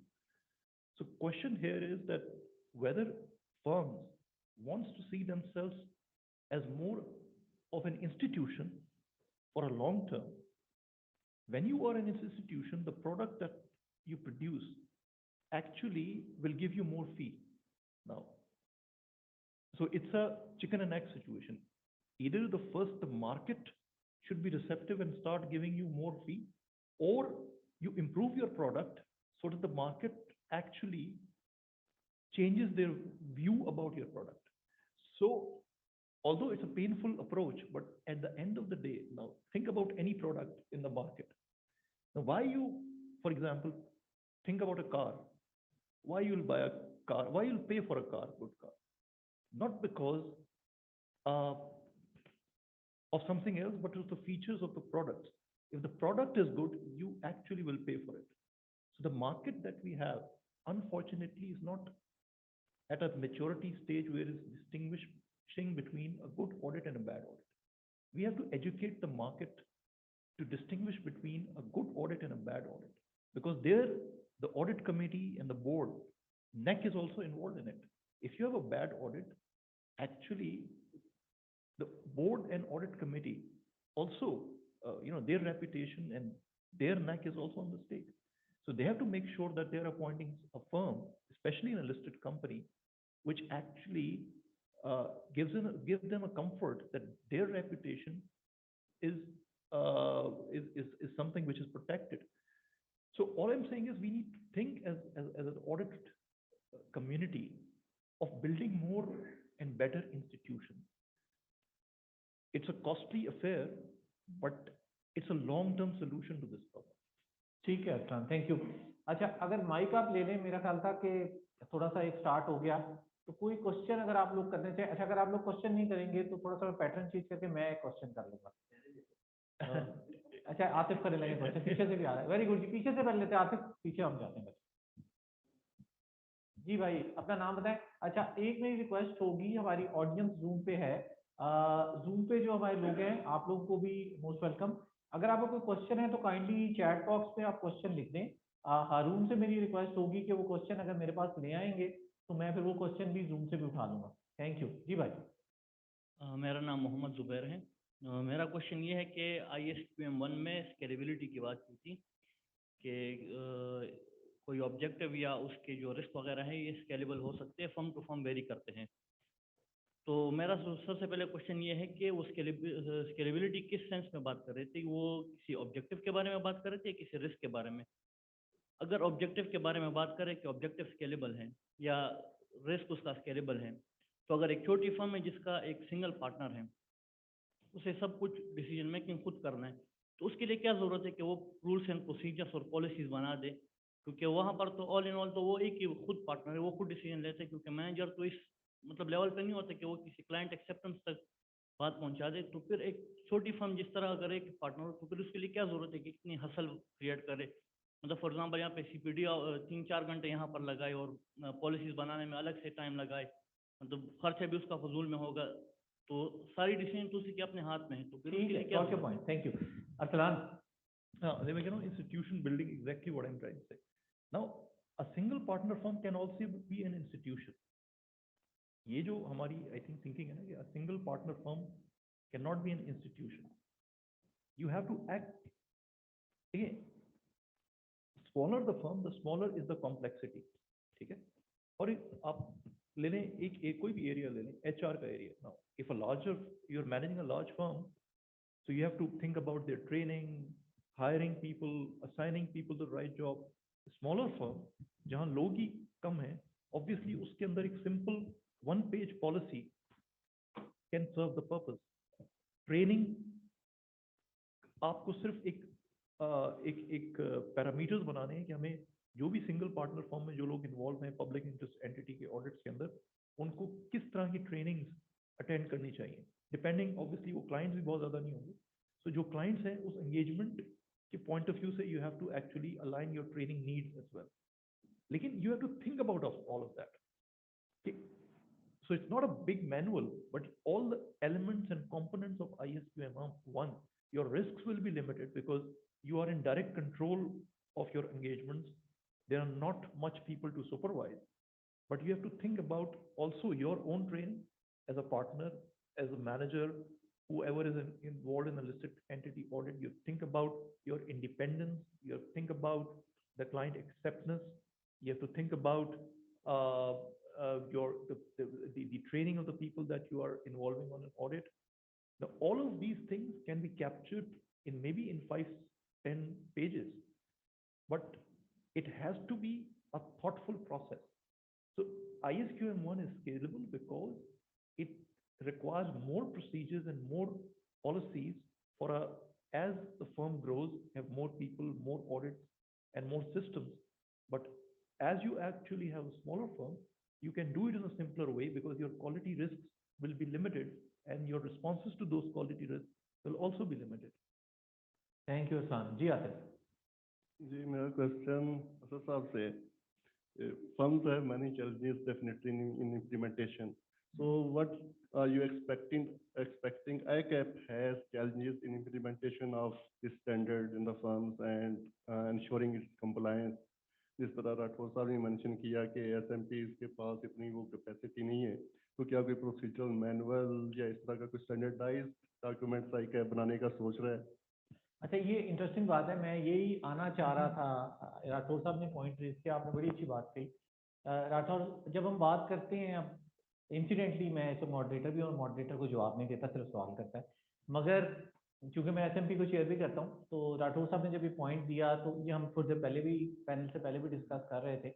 तो मैं actually madam के पास जाना चाह रहा था कि उनके ज़हन में क्या है, क्योंकि कुछ चीज़ें उन्होंने बताई और मेरा ख्याल है काफ़ी चीज़ें हैं, और हमें लाहौर के सेशन में भी कुछ फीडबैक मिला हुआ था। तो अगर आप इजाज़त दें, मैं मैडम से इसका आंसर ले लूँ। जी मैडम। यही कहा था कि सम आई कैप, ये जिस तरह राठौर साहब ने बात की थी कि देयर शुड बी सम, जो उन्होंने बताया कि कुछ एक manuals for smaller number of partner firms and some medium size and large. तो वो गाइडलाइंस तो उधर से आएगी ना, वरना जितनी फर्म्स होंगी उतने ही, वो अभी शायद आपने ही बात की, तो वो तो कोई इतना ज़्यादा will not be that fruitful. हर कोई अपनी दायरे पे तो बिल्कुल 100% प्रोफेशनल जजमेंट होगी ना। मेरी प्रोफेशनल जजमेंट कुछ और है, इनकी कुछ और, उनकी कुछ और है regarding to their own clients. So there has to be a guideline from the ICAP. बिल्कुल सही है। अब मेरा असल में जो क्वेश्चन मैंने लेके आना था, जो मैं कहता क्वेश्चन मैं करूँगा, मेरे दिल में यही चीज़ आई थी। हमारे पास काफ़ी सारे, आप जवाब देने वाले? मैं इसमें कुछ ऐड करना चाहूँगा कि जैसे ISQC1 के ऊपर ICAP ने कुछ अपने स्टैंडर्डाइज मैनुअल बनाए हुए थे for sole proprietor firm and for a firm having around 2 to 7 partners. तो उस तरह की कोई गाइडलाइंस मिल जाएं फर्म्स के लिए, एक तो यह है कि वो स्टैंडर्डाइज टेम्पलेट्स होंगे, उसके अंदर फॉर्म्स भी होंगे, उसके अंदर बाकी जो इम्प्लीमेंटेशन गाइडलाइंस हैं वो भी होंगी, पॉलिसीज एंड प्रोसीजर्स भी होंगे। उससे यह है कि बहुत सारी SMPs जो है उनका टाइम सेव हो जाएगा। जैसे अभी पीछे भी किसी ने बात की कि जो सिंगल पार्टनर फर्म है या इवन 2 पार्टनर फर्म्स भी हैं, उसमें पार्टनर जो है वो टैक्स की सर्विसेज भी देख रहे हैं, एडवाइजरी भी देख रहे हैं, इंटरनल ऑडिट्स भी देख रहे हैं, ऑडिट्स भी देख रहे हैं। तो उन्होंने अपना टाइम ऑलरेडी बाइफरकेट किया हुआ है बिटवीन डिफरेंट सर्विसेज, और क्वालिटी पर्सपेक्टिव से वो उनके लिए ऑडिट की क्वालिटी मेंटेन करना सबसे ज़्यादा ज़रूरी है, बट वो जो सर्विस है उनकी फर्म की रेवेन्यू पर्सपेक्टिव से जो सबसे लीस्ट प्रेफर्ड सर्विसेज है। तो बहुत सारी फर्म्स इस तरह से कर रही हैं कि वो एश्योरेंस की सर्विसेज को कर्टेल कर रही हैं और कम कर रही हैं, ग्लोबली भी कर रही हैं, और या अपनी विंग्स या वो सर्विस के विंग सेपरेट कर रही हैं। तो स्मॉलर फर्म्स के लिए एक पार्टनर की ये एडिशनल कॉस्ट बियर करना उसके लिए इतना पॉसिबल नहीं है कि वो पहले वाली क्वालिटी को एश्योर करे या उसके ऊपर मज़ीद क्वालिटी को एश्योर करे, स्पेसिफिकली गिवन दी कंस्ट्रेंट्स जो कि हम मसूद साहब ने थोड़ी देर पहले डिस्कस किया कि ऑडिट फीस कम है, फीस कम है तो रेवेन्यू रिसोर्सेज कम है, रेवेन्यू रिसोर्सेज कम है तो हम ह्यूमन रिसोर्स उस तरह से नहीं रख सकते, क्वालिफाइड पर्सनल की कमी होती है फर्म के अंदर। तो इन सारे चैलेंजेस को देखते हुए अभी पिछले कुछ दिनों में आपने SMP की ट्रेनिंग्स भी कराई, that was a good step. इस किस्म की कोई और अप्रोचेज ICAP की तरफ से होनी चाहिए ताकि हमें जो है स्मॉलर फर्म्स को इमर्ज करने के लिए इनटू लार्जर फर्म्स कोई ऐसे स्टेप लिए जाएं ताकि इनकी टाइम भी सेविंग हो जाए और इनकी क्वालिटी भी इंश्योर हो जाए और कॉस्ट भी सेविंग हो जाए। ठीक है, thank you very much. Valid suggestion है अरसलान। आई थिंक दो चीज़ें, एक तो from the auditing standard committee, because जिसको मैं चेयर करता हूँ ICAP के लिए, So we are considering a timing of adoption of this standard for Pakistan. Number two, we are also in the process to develop some guidance. जैसे आपने कहा, there is a guidance available, implementation guidance from IEEE as well. We want to make it more specific to Pakistan requirements. So, so we will be issuing certain guidelines and implementation material to help you design your own systems of quality management. But at the end of the day, I think each firm has to invest certain time in implementing the standard. Otherwise, so ICAP cannot provide a checklist, which he needs to complete, and that's the end of the compliance of the ISQM1.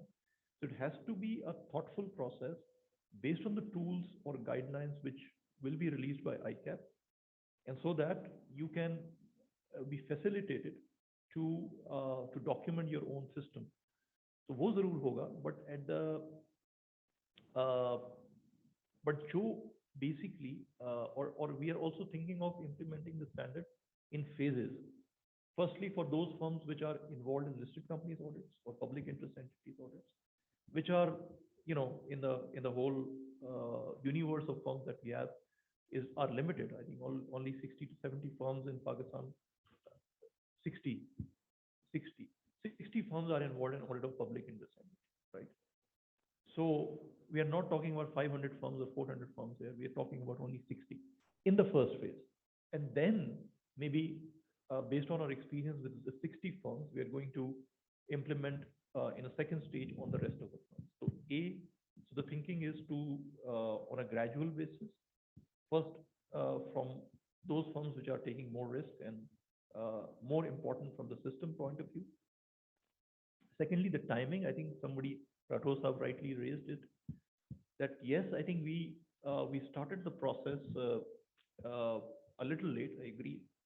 And that's the reason why we need to give some reasonable time to the firms to evaluate and assess their own systems against ISQC1 to ISQM. So maybe we provide a reasonable time before the effective date of the standard, because the standard globally is effective from 15th of December, end of the year. For Pakistan, maybe I think we need to think about certain relaxation so that at least the firms have at least 6 months to reassess their own systems from ISQC journey to ISQM. But we cannot hold a standard for a long time, because otherwise we are actually creating more space for firms to not think about their quality risk, not proactively address the issues that they may have in the firm. So actually, ये जो practical issues हैं या practical difficulties हैं, इसको हम overcome करने के लिए we'll facilitate as much as possible. We'll also think about providing a reasonable time. But what we'll not think about is deferring the standard for a longer period. Thank you Aslan. Madam आपके पास मैं आऊँगा, हमने इसके अंदर ये सोच रहे थे कि जो रिस्क बेस्ड अप्रोच है, आप कैसे अपने फर्म में सोचते हैं कि आप लोग कैसे उसको अप्लाई करेंगे?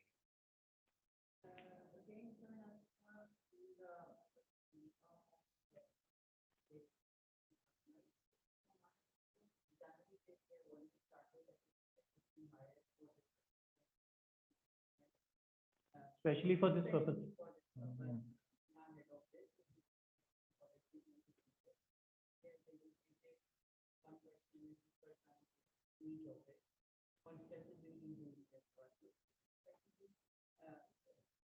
Being a part of a network, slightly we have the edge that we can afford, afford getting a city getting whatever you can say.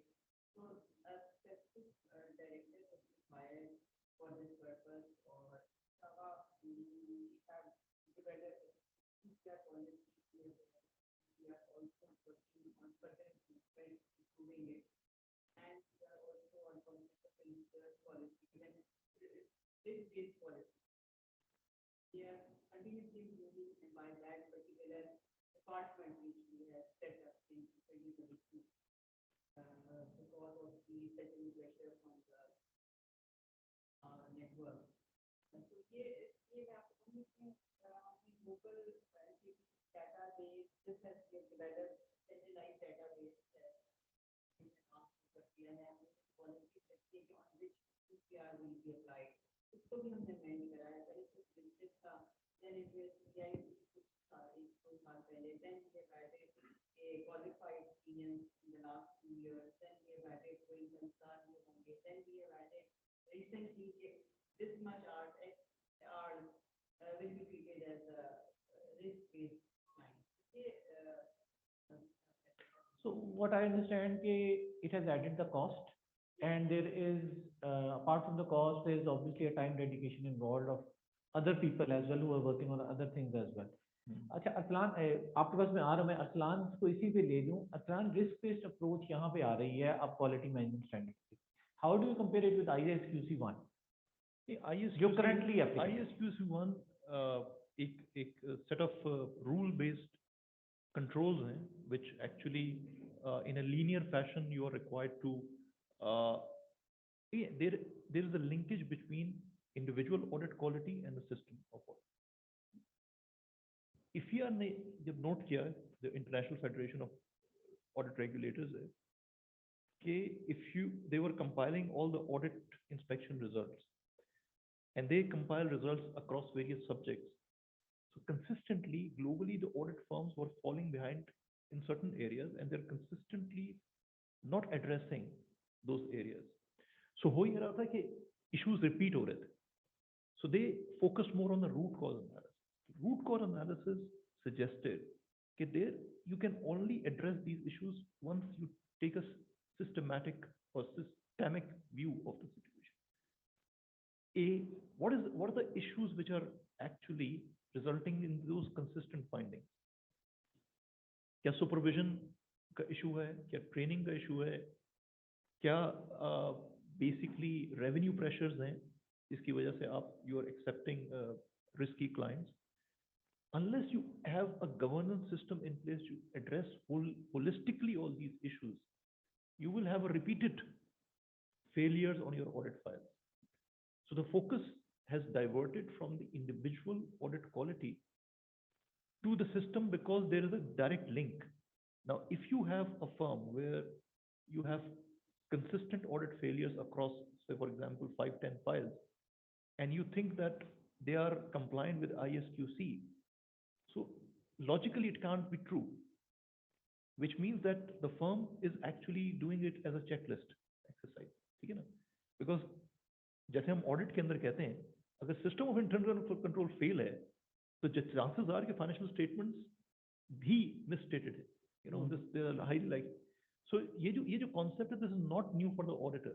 यानी कि हम क्लाइंट के सिस्टम्स को भी तो इसी तरह से इवैल्यूएट करते हैं ना. We go and we place the risks, उसके अगेंस्ट कंट्रोल्स चेक करते हैं.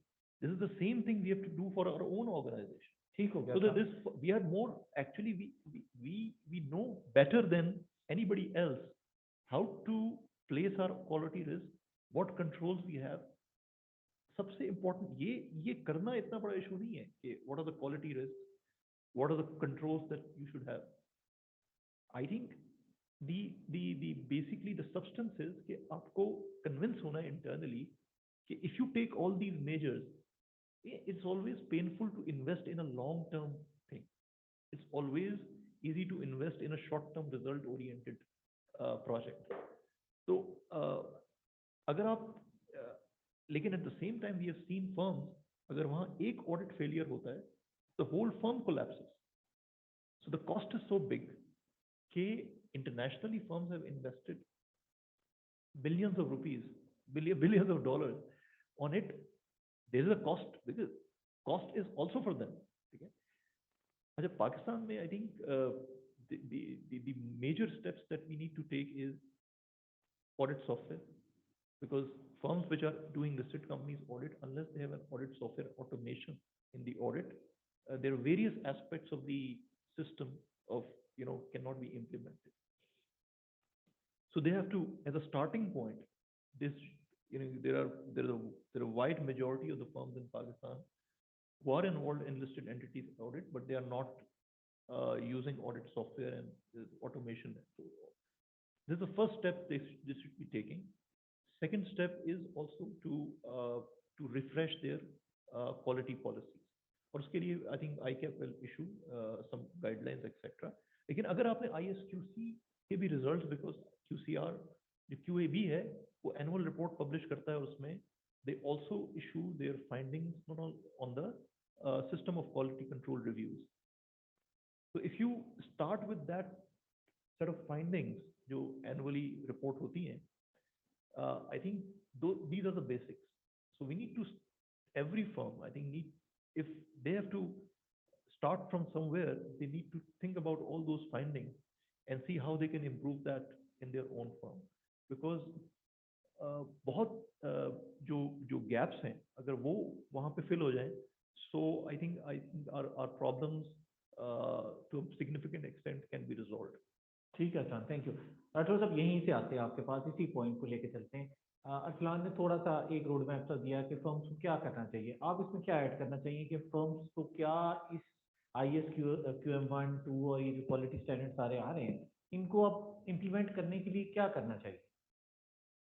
जी, जैसे कि एहसन ने प्रेजेंटेशन बताया था और अभी कंफर्म भी किया अरसलान ने कि ये स्केलेबल है। तो छोटी फर्म को अपनी कैपेसिटी के मुताबिक या अपनी ज़रूरत के मुताबिक करना है, बड़ी फर्म को अपनी कैपेसिटी अपनी ज़रूरत के मुताबिक करना है या मीडियम साइज को। तो इसीलिए मैं समझता हूँ कि वो कुछ स्टैंडर्डाइजेशन की ज़रूरत है।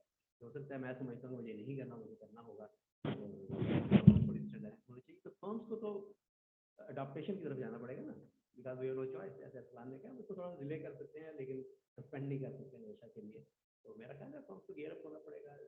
अगर वो जैसे यूज नेटवर्क के थ्रू करते हैं या आपस में इनफॉर्मल अरेंजमेंट से करते हैं, रिसोर्सेज को पूल करते हैं, तो मेरा ख्याल है रिव्यू के लिए तो हमें शायद कोई स्पेशलाइज कैटेगरी बनानी पड़े। शायद मैं अगर उसमें एक्सपर्ट हो जाऊँ तो मैं शायद प्रैक्टिस छोड़ के भी शुरू कर दूँ मोर थिंग। तो मेरा ख्याल है इस तरह से आहिस्ता आहिस्ता यानी इवॉल्व होगा, लेकिन थोड़ा सा मेरा ख्याल है हमें टाइम से चलना पड़ेगा। और मैं समझ ही रहा हूँ सर की बात से कि अभी हम फिनलाइजेशन की तरफ नहीं जाएंगे, अभी प्रोसेशन की तरफ जाएंगे और ये इनसाइड होती है सारी चीज़। तो मेरा ख्याल है इंशाल्लाह तो बेहतरी के लिए तो सभी कोऑपरेट करेंगे, लेकिन फिर बात कैपेसिटी की आ जाएगी ना। एक तो है कि आपकी विलिंगनेस, एक्सेप्टेंस की विलिंगनेस है, ये एक तो ये बात है। और दूसरी बात ये है कि अगर आपकी विलिंगनेस है भी तो क्या आप इतनी बड़ी छलांग लगा सकते हैं, और अपनी बड़ी छलांग नहीं लगा सकते तो शायद आपको अपने सर्टिफिकेट से प्रैक्टिस गिव अप करने पड़ेंगे। पहले भी किए हैं कई लोगों ने। ISQC1 के रिजल्ट पे बहुत लोग वैसे लिए चाहता था कि रिजल्ट सामने आए लेकिन नहीं आ सके, काफ़ी लोगों ने गिव अप किए प्रैक्टिस सर्टिफिकेट। तो जी मैं ये अच्छा बहुत लोग निकले, तो लेकिन दैट्स नॉट द ऑब्जेक्टिव। लेकिन ना जैसे हम करप्शन तो खत्म करना चाहते हैं, लेकिन करप्शन खत्म करने के मुल्क तो बंद नहीं कर सकते ना। तो मकसद कहने का कोई मीट अप्रोच लेके चलना पड़ेगा और कैपेसिटी बिल्डिंग पे ज़्यादा काम करना पड़ेगा। तो मैंने आपकी जैसे सवाल पूछे, एक और सवाल, ये सवाल में से एक सवाल इधर से भी आ रहा है। हाँ, और मैं आई वुड लव के ऐसा लगा इसका जवाब दे सके। जी जी, माइक है हसन को। हमने अभी ये सीखा या आपने बताया या हमें मालूम भी है, वैसे भी पहले भी मालूम है, क्लाइंट की एक्सेप्टेंस और क्लाइंट की टेंशन के लिए कुछ पैरामीटर्स हैं और हमें उस पर काम करना होता है। उसमें एक तो COI है, कॉन्फ्लिक्ट ऑफ इंटरेस्ट है, या इस तरह की जो चीज़ें हैं उनके तो ठीक है आप एक्सक्यूज कर देते हैं क्लाइंट। लेकिन अगर किसी और पैरामीटर से क्लाइंट एक्सक्यूज होता है किसी एक फर्म से, तो दूसरी फर्म अगर उसको एक्सेप्ट कर दिया तो उसके लिए क्या पैरामीटर होते हैं? आई मीन उसके लिए अगर हराम थी तो इसके लिए क्वेश्चन कैसे हो जाएगी? इस पे कुछ नहीं आई वुड लाइक टू। मेरी जाती राय में हर फर्म का क्लाइंट एक्सेप्टेंस का ओवरऑल क्राइटेरिया तो क्वालिटी ऑब्जेक्टिव ड्रिवन ही होगा, जो कि ISPM1 में क्लियरली डिफाइंड है। ठीक है, सो लेट्स से एक फर्म एक्स्ट्रा माइल जाती है और वो डिसाइड ये करती है कि given the current scenario in Pakistan, हम लेट्स से शुगर सेक्टर का ऑडिट नहीं करेंगे, या हमें लगता है कि टेक्सटाइल में कुछ इश्यूज हैं तो हम टेक्सटाइल का नहीं करेंगे, but it will not prevent other audit firm to accept the textile sector client. So जहाँ तक तो फर्म टू फर्म वेरिएशन है या फर्म टू फर्म अपनी एक्सेप्टेबिलिटी ऑफ द क्लाइंट है, वो वेरी करेगी और करती रहेगी गोइंग फॉरवर्ड। फॉर एग्जांपल कुछ क्लाइंट्स ये भी सोच सकते हैं कि एट द सेम टाइम कि हमें हमारा प्रीवियस एक्सपीरियंस इनके साथ अच्छा रहा है, they had some history, they had some experience about the integrity of the management या शेयर होल्डर्स, जबकि दूसरी फर्म का नहीं है, they don't have any interaction, so वो इंडस्ट्री की वजह से उसको वैसे ही छोड़ दें, डिनाई कर दें।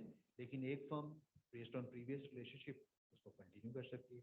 सो मेरी ज़ाती राय में acceptance, client acceptance, ultimate objective वही है कि आपने वो क्लाइंट एक्सेप्ट करना है जिसमें आपको आगे चल के when you actually start the audit आपको रिस्क ना नजर आए और आपको एटलीस्ट मैनेजेबल रिस्क तो होगा बट मैनेजेबल। अच्छा, इसमें मैं एक ऐड करता हूँ राघव साहब। अरे जहाँ पे सेक्टर की बात की ना, टेक्सटाइल या शुगर, वो हाँ। ठीक है। मैं एक पर्टिकुलर केबीसी लिमिटेड की बात कर रहा हूँ।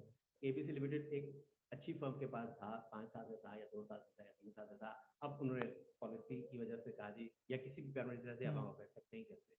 अब वो क्या दूसरी फर्म उसको एक्सेप्ट करेगी, तो क्या करना चाहिए? अब वो एबीसी लिमिटेड हमेशा के लिए रांधा दरगाह हो गया है, उसका कोई ऑडिट ही ना करे। नहीं, मैं आपको इसको एग्जांपल देखिए,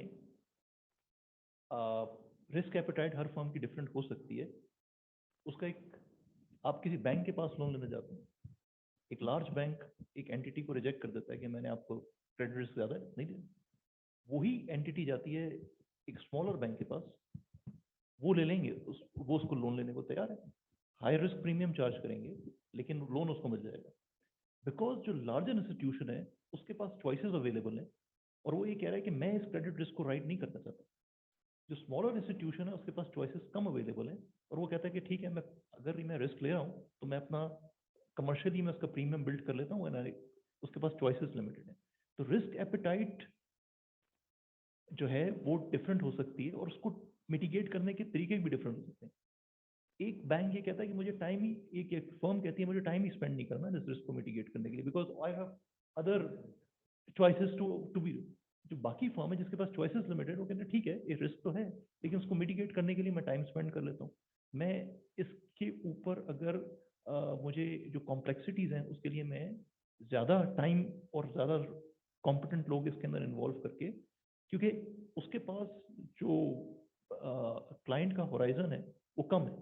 सो रिस्क एपेटाइट डिफरेंट हो सकती है, रिस्क को मिटिगेट करने के अप्रोचेस डिफरेंट हो सकती हैं। So actually it's a commercial decision at the end of the day whether you want to go that risk route और नॉट दैट रिस्क रूट। ये नहीं है कि कोई क्लाइंट ऑडिटेबल नहीं है, मतलब this is not the situation कि कोई क्लाइंट ऑडिटेबल नहीं है। जैसे अगर आप आगा खान हॉस्पिटल में जाएं और अगर आप एक क्रिटिकल मरीज को लेकर जाएं तो वो रिलक्टेंट होंगे उसको ऐसा मरीज एक्सेप्ट करने के लिए पेशेंट, लेकिन वो पेशेंट, वो इसका मतलब ये नहीं है कि वो किसी को हॉस्पिटल में नहीं जाएगा, वो किसी और हॉस्पिटल में चला जाएगा, उसको वो पेशेंट एक्सेप्ट कर लेगा, बिकॉज आगा खान हॉस्पिटल ये कह रहा है कि मेरा डेथ रेट खराब हो जाएगा अगर मैंने उसको ले लिया तो।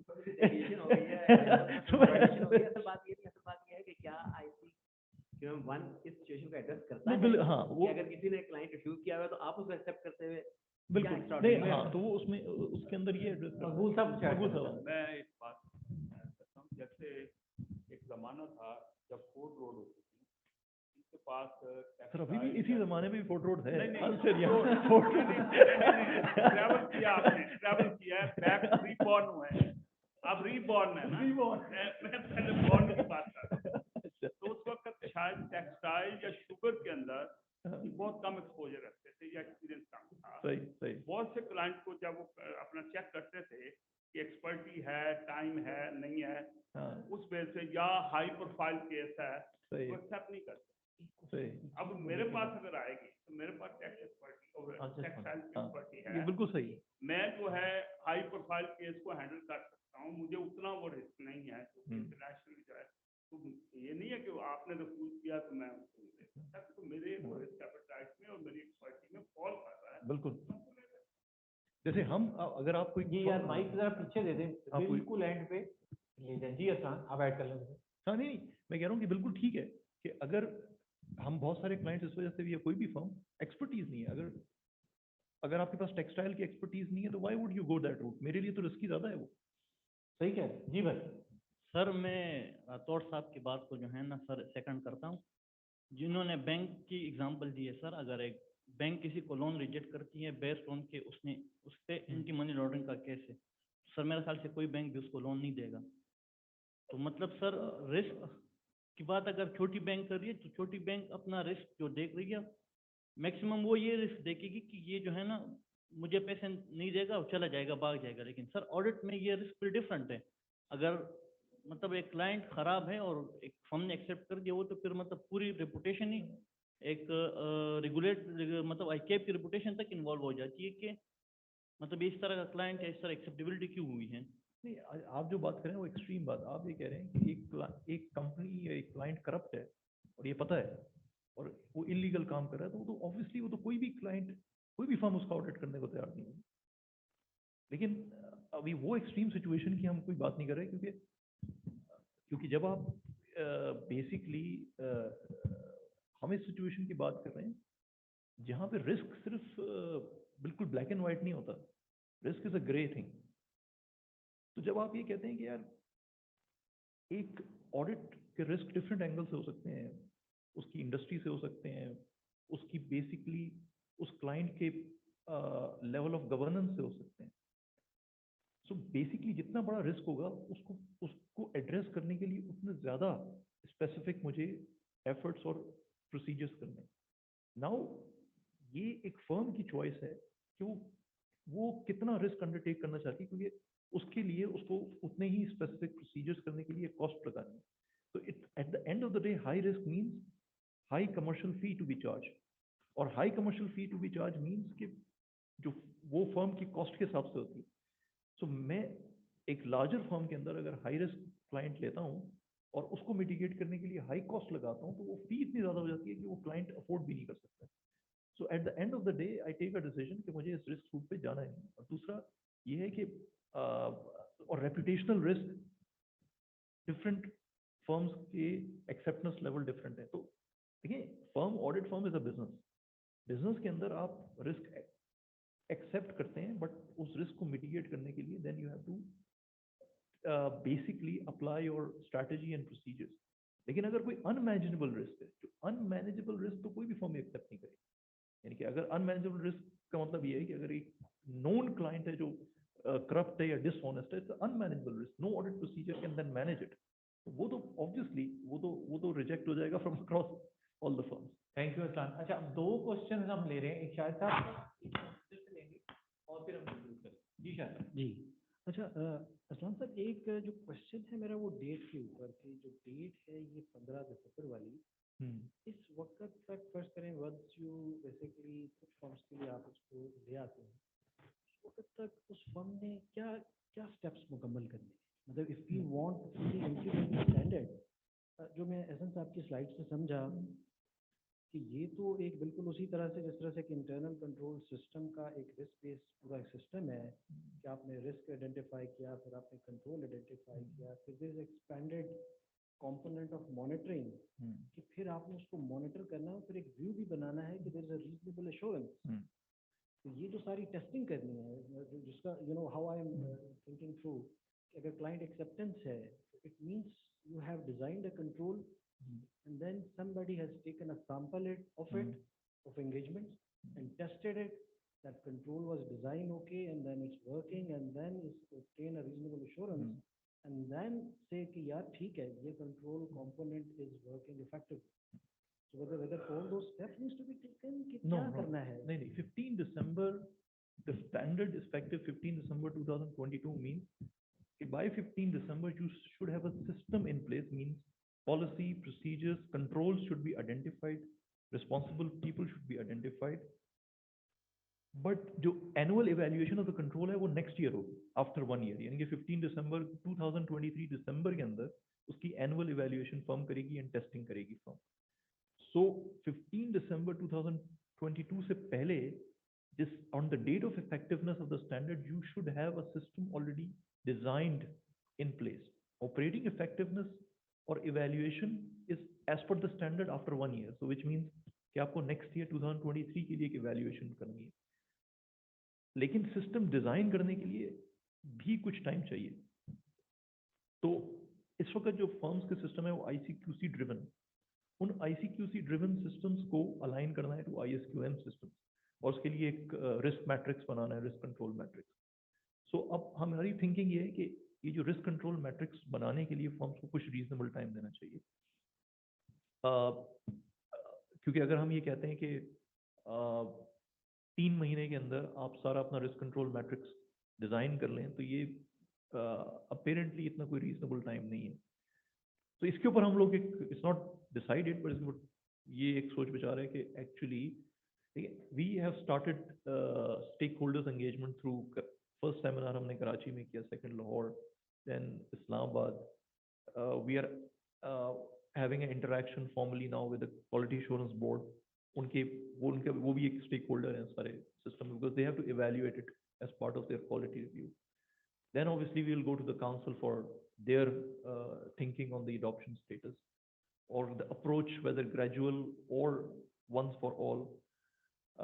लेकिन I think broadly I think ये discuss कर रहे थे हम लोग कि basically maybe we have to think about providing at least 6 months period of time for the firms to firm up their design phase, you know, and then obviously जो evaluation होगी वो after 1 year होगी. So ठीक, thank you Aslan जी. भाई last question. Sir मेरा question है असलान साहब से. सर स्पेसिफिकली बात करूंगा मीडियम और स्मॉल फर्म्स के लिए.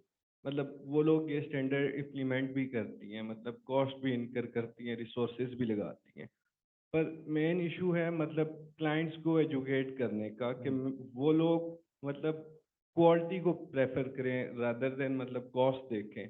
तो उसके लिए हमें बीइंग एन ऑडिटर और मतलब आई कैप क्या कर रहा है कि मतलब क्लाइंट इतना एजुकेटेड हो कि वो क्वालिटी प्रेफर करे. ये आपका आई थिंक ये क्लाइंट एजुकेशन ये बहुत कोर इशू है, ये है प्रॉब्लम. लेकिन इसीलिए आई थिंक ये आपको एज अ प्रैक्टिसिंग फर्म्स, ठीक है, सबसे पहले we have to be united ourselves. जब एक क्लाइंट फीस की बेसिस के ऊपर आप रिजेक्ट करते हैं तो वो कोई और प्रैक्टिसिंग फर्म उसको एक्सेप्ट करती है एट अ लो फी. तो जब तक आप ये अंडर बेसिकली प्राइसिंग से खुद नहीं निकलेंगे एज अ कम्युनिटी, आप डिसाइड नहीं करेंगे कि यार हम एक हाई क्वालिटी प्रोफेशनल हैं और हमें अपनी जो फी है वो एक लेवल से नीचे नहीं जाना है. लेकिन एट द सेम टाइम अगर आप खुद ही यूनाइटेड नहीं है तो फिर आप मार्केट को अपॉर्चुनिटी प्रोवाइड कर रहे हैं कि आपको एक्सप्लॉइट करें जो वो कर रहे हैं. सो अगर एक कंपनी कहती है कि अच्छा आप नहीं करेंगे मेरा audit at certain fee level, they will go to the next door. So आपको एज अ प्रैक्टिसिंग फर्म आपको इसके ऊपर ज़्यादा यूनाइटेड होने की ज़रूरत है. अदरवाइज ये अंडर प्राइसिंग से प्रोफेशन किल होगा. Thank you very much Aslan. अच्छा, असलान ने एक बात कही थी, मैं क्विकली उस पर कमेंट कर देता हूँ. ऑडिट सॉफ्टवेयर एक बड़ा ही, मैं ये कहूँगा विद ऑल ड्यू रिस्पेक्ट, घिसा पिटा सा टॉपिक है जब हम प्रैक्टिसिंग मेंबर्स में बात करते हैं. मगर ये है कि at council level we are taking it seriously. एक टास्क फोर्स है जिसमें काउंसिल मेंबर्स भी होते हैं टास्क फोर्स में. मैं भी हूँ, मकबूल साहब भी हैं, असलान भी हैं. तो उसके अंदर हम काम कर रहे हैं और we are looking for options जो कि आप द ऑफ द शेल्फ है और या लोकल कैसे हम उसको बना सकते हैं सॉफ्टवेयर को. तो थोड़ा सा उस पर काम हो रहा है. It is just update for the practising members. चाहता मैं ये था कि ज़्यादा इस पर बात करें. मकबूल साहब अरसलान हैं दोनों यहाँ पे, मैं भी हूँ. आप चाय में ऊपर पिछा किस पे या किसी और टॉपिक पे डिस्कस कर सकते हैं. एसएम से, मकबूल साहब से, दोनों ने प्रेजेंटेशन दी है. हमारे फेलो सीनियर मेंबर्स यहाँ पे आए हैं, राठौर साहब हैं, मैडम इफ़त हैं, अरसलान हैं. आप मतलब चाय पे फर्दर इंटरेक्शन करें और बातचीत करें. मुझे अजीम ने बार बार घुरियाँ कराई हैं इसलिए ये कि अब मैं सेशन जो है वो ख़त्म करता हूँ. थैंक यू वेरी मच आप लोगों का आने का और ये अटेंड करने का. थैंक यू आप सबका. Thank you very much. Thank you.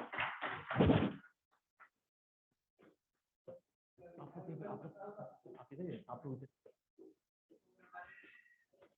Please I also request मकबूल साहब के स्टेज पे है ताकि हम लोग ठीक कर सकें.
बस हम अपना इवेंट कंक्लूड करते हैं. Very fruitful event.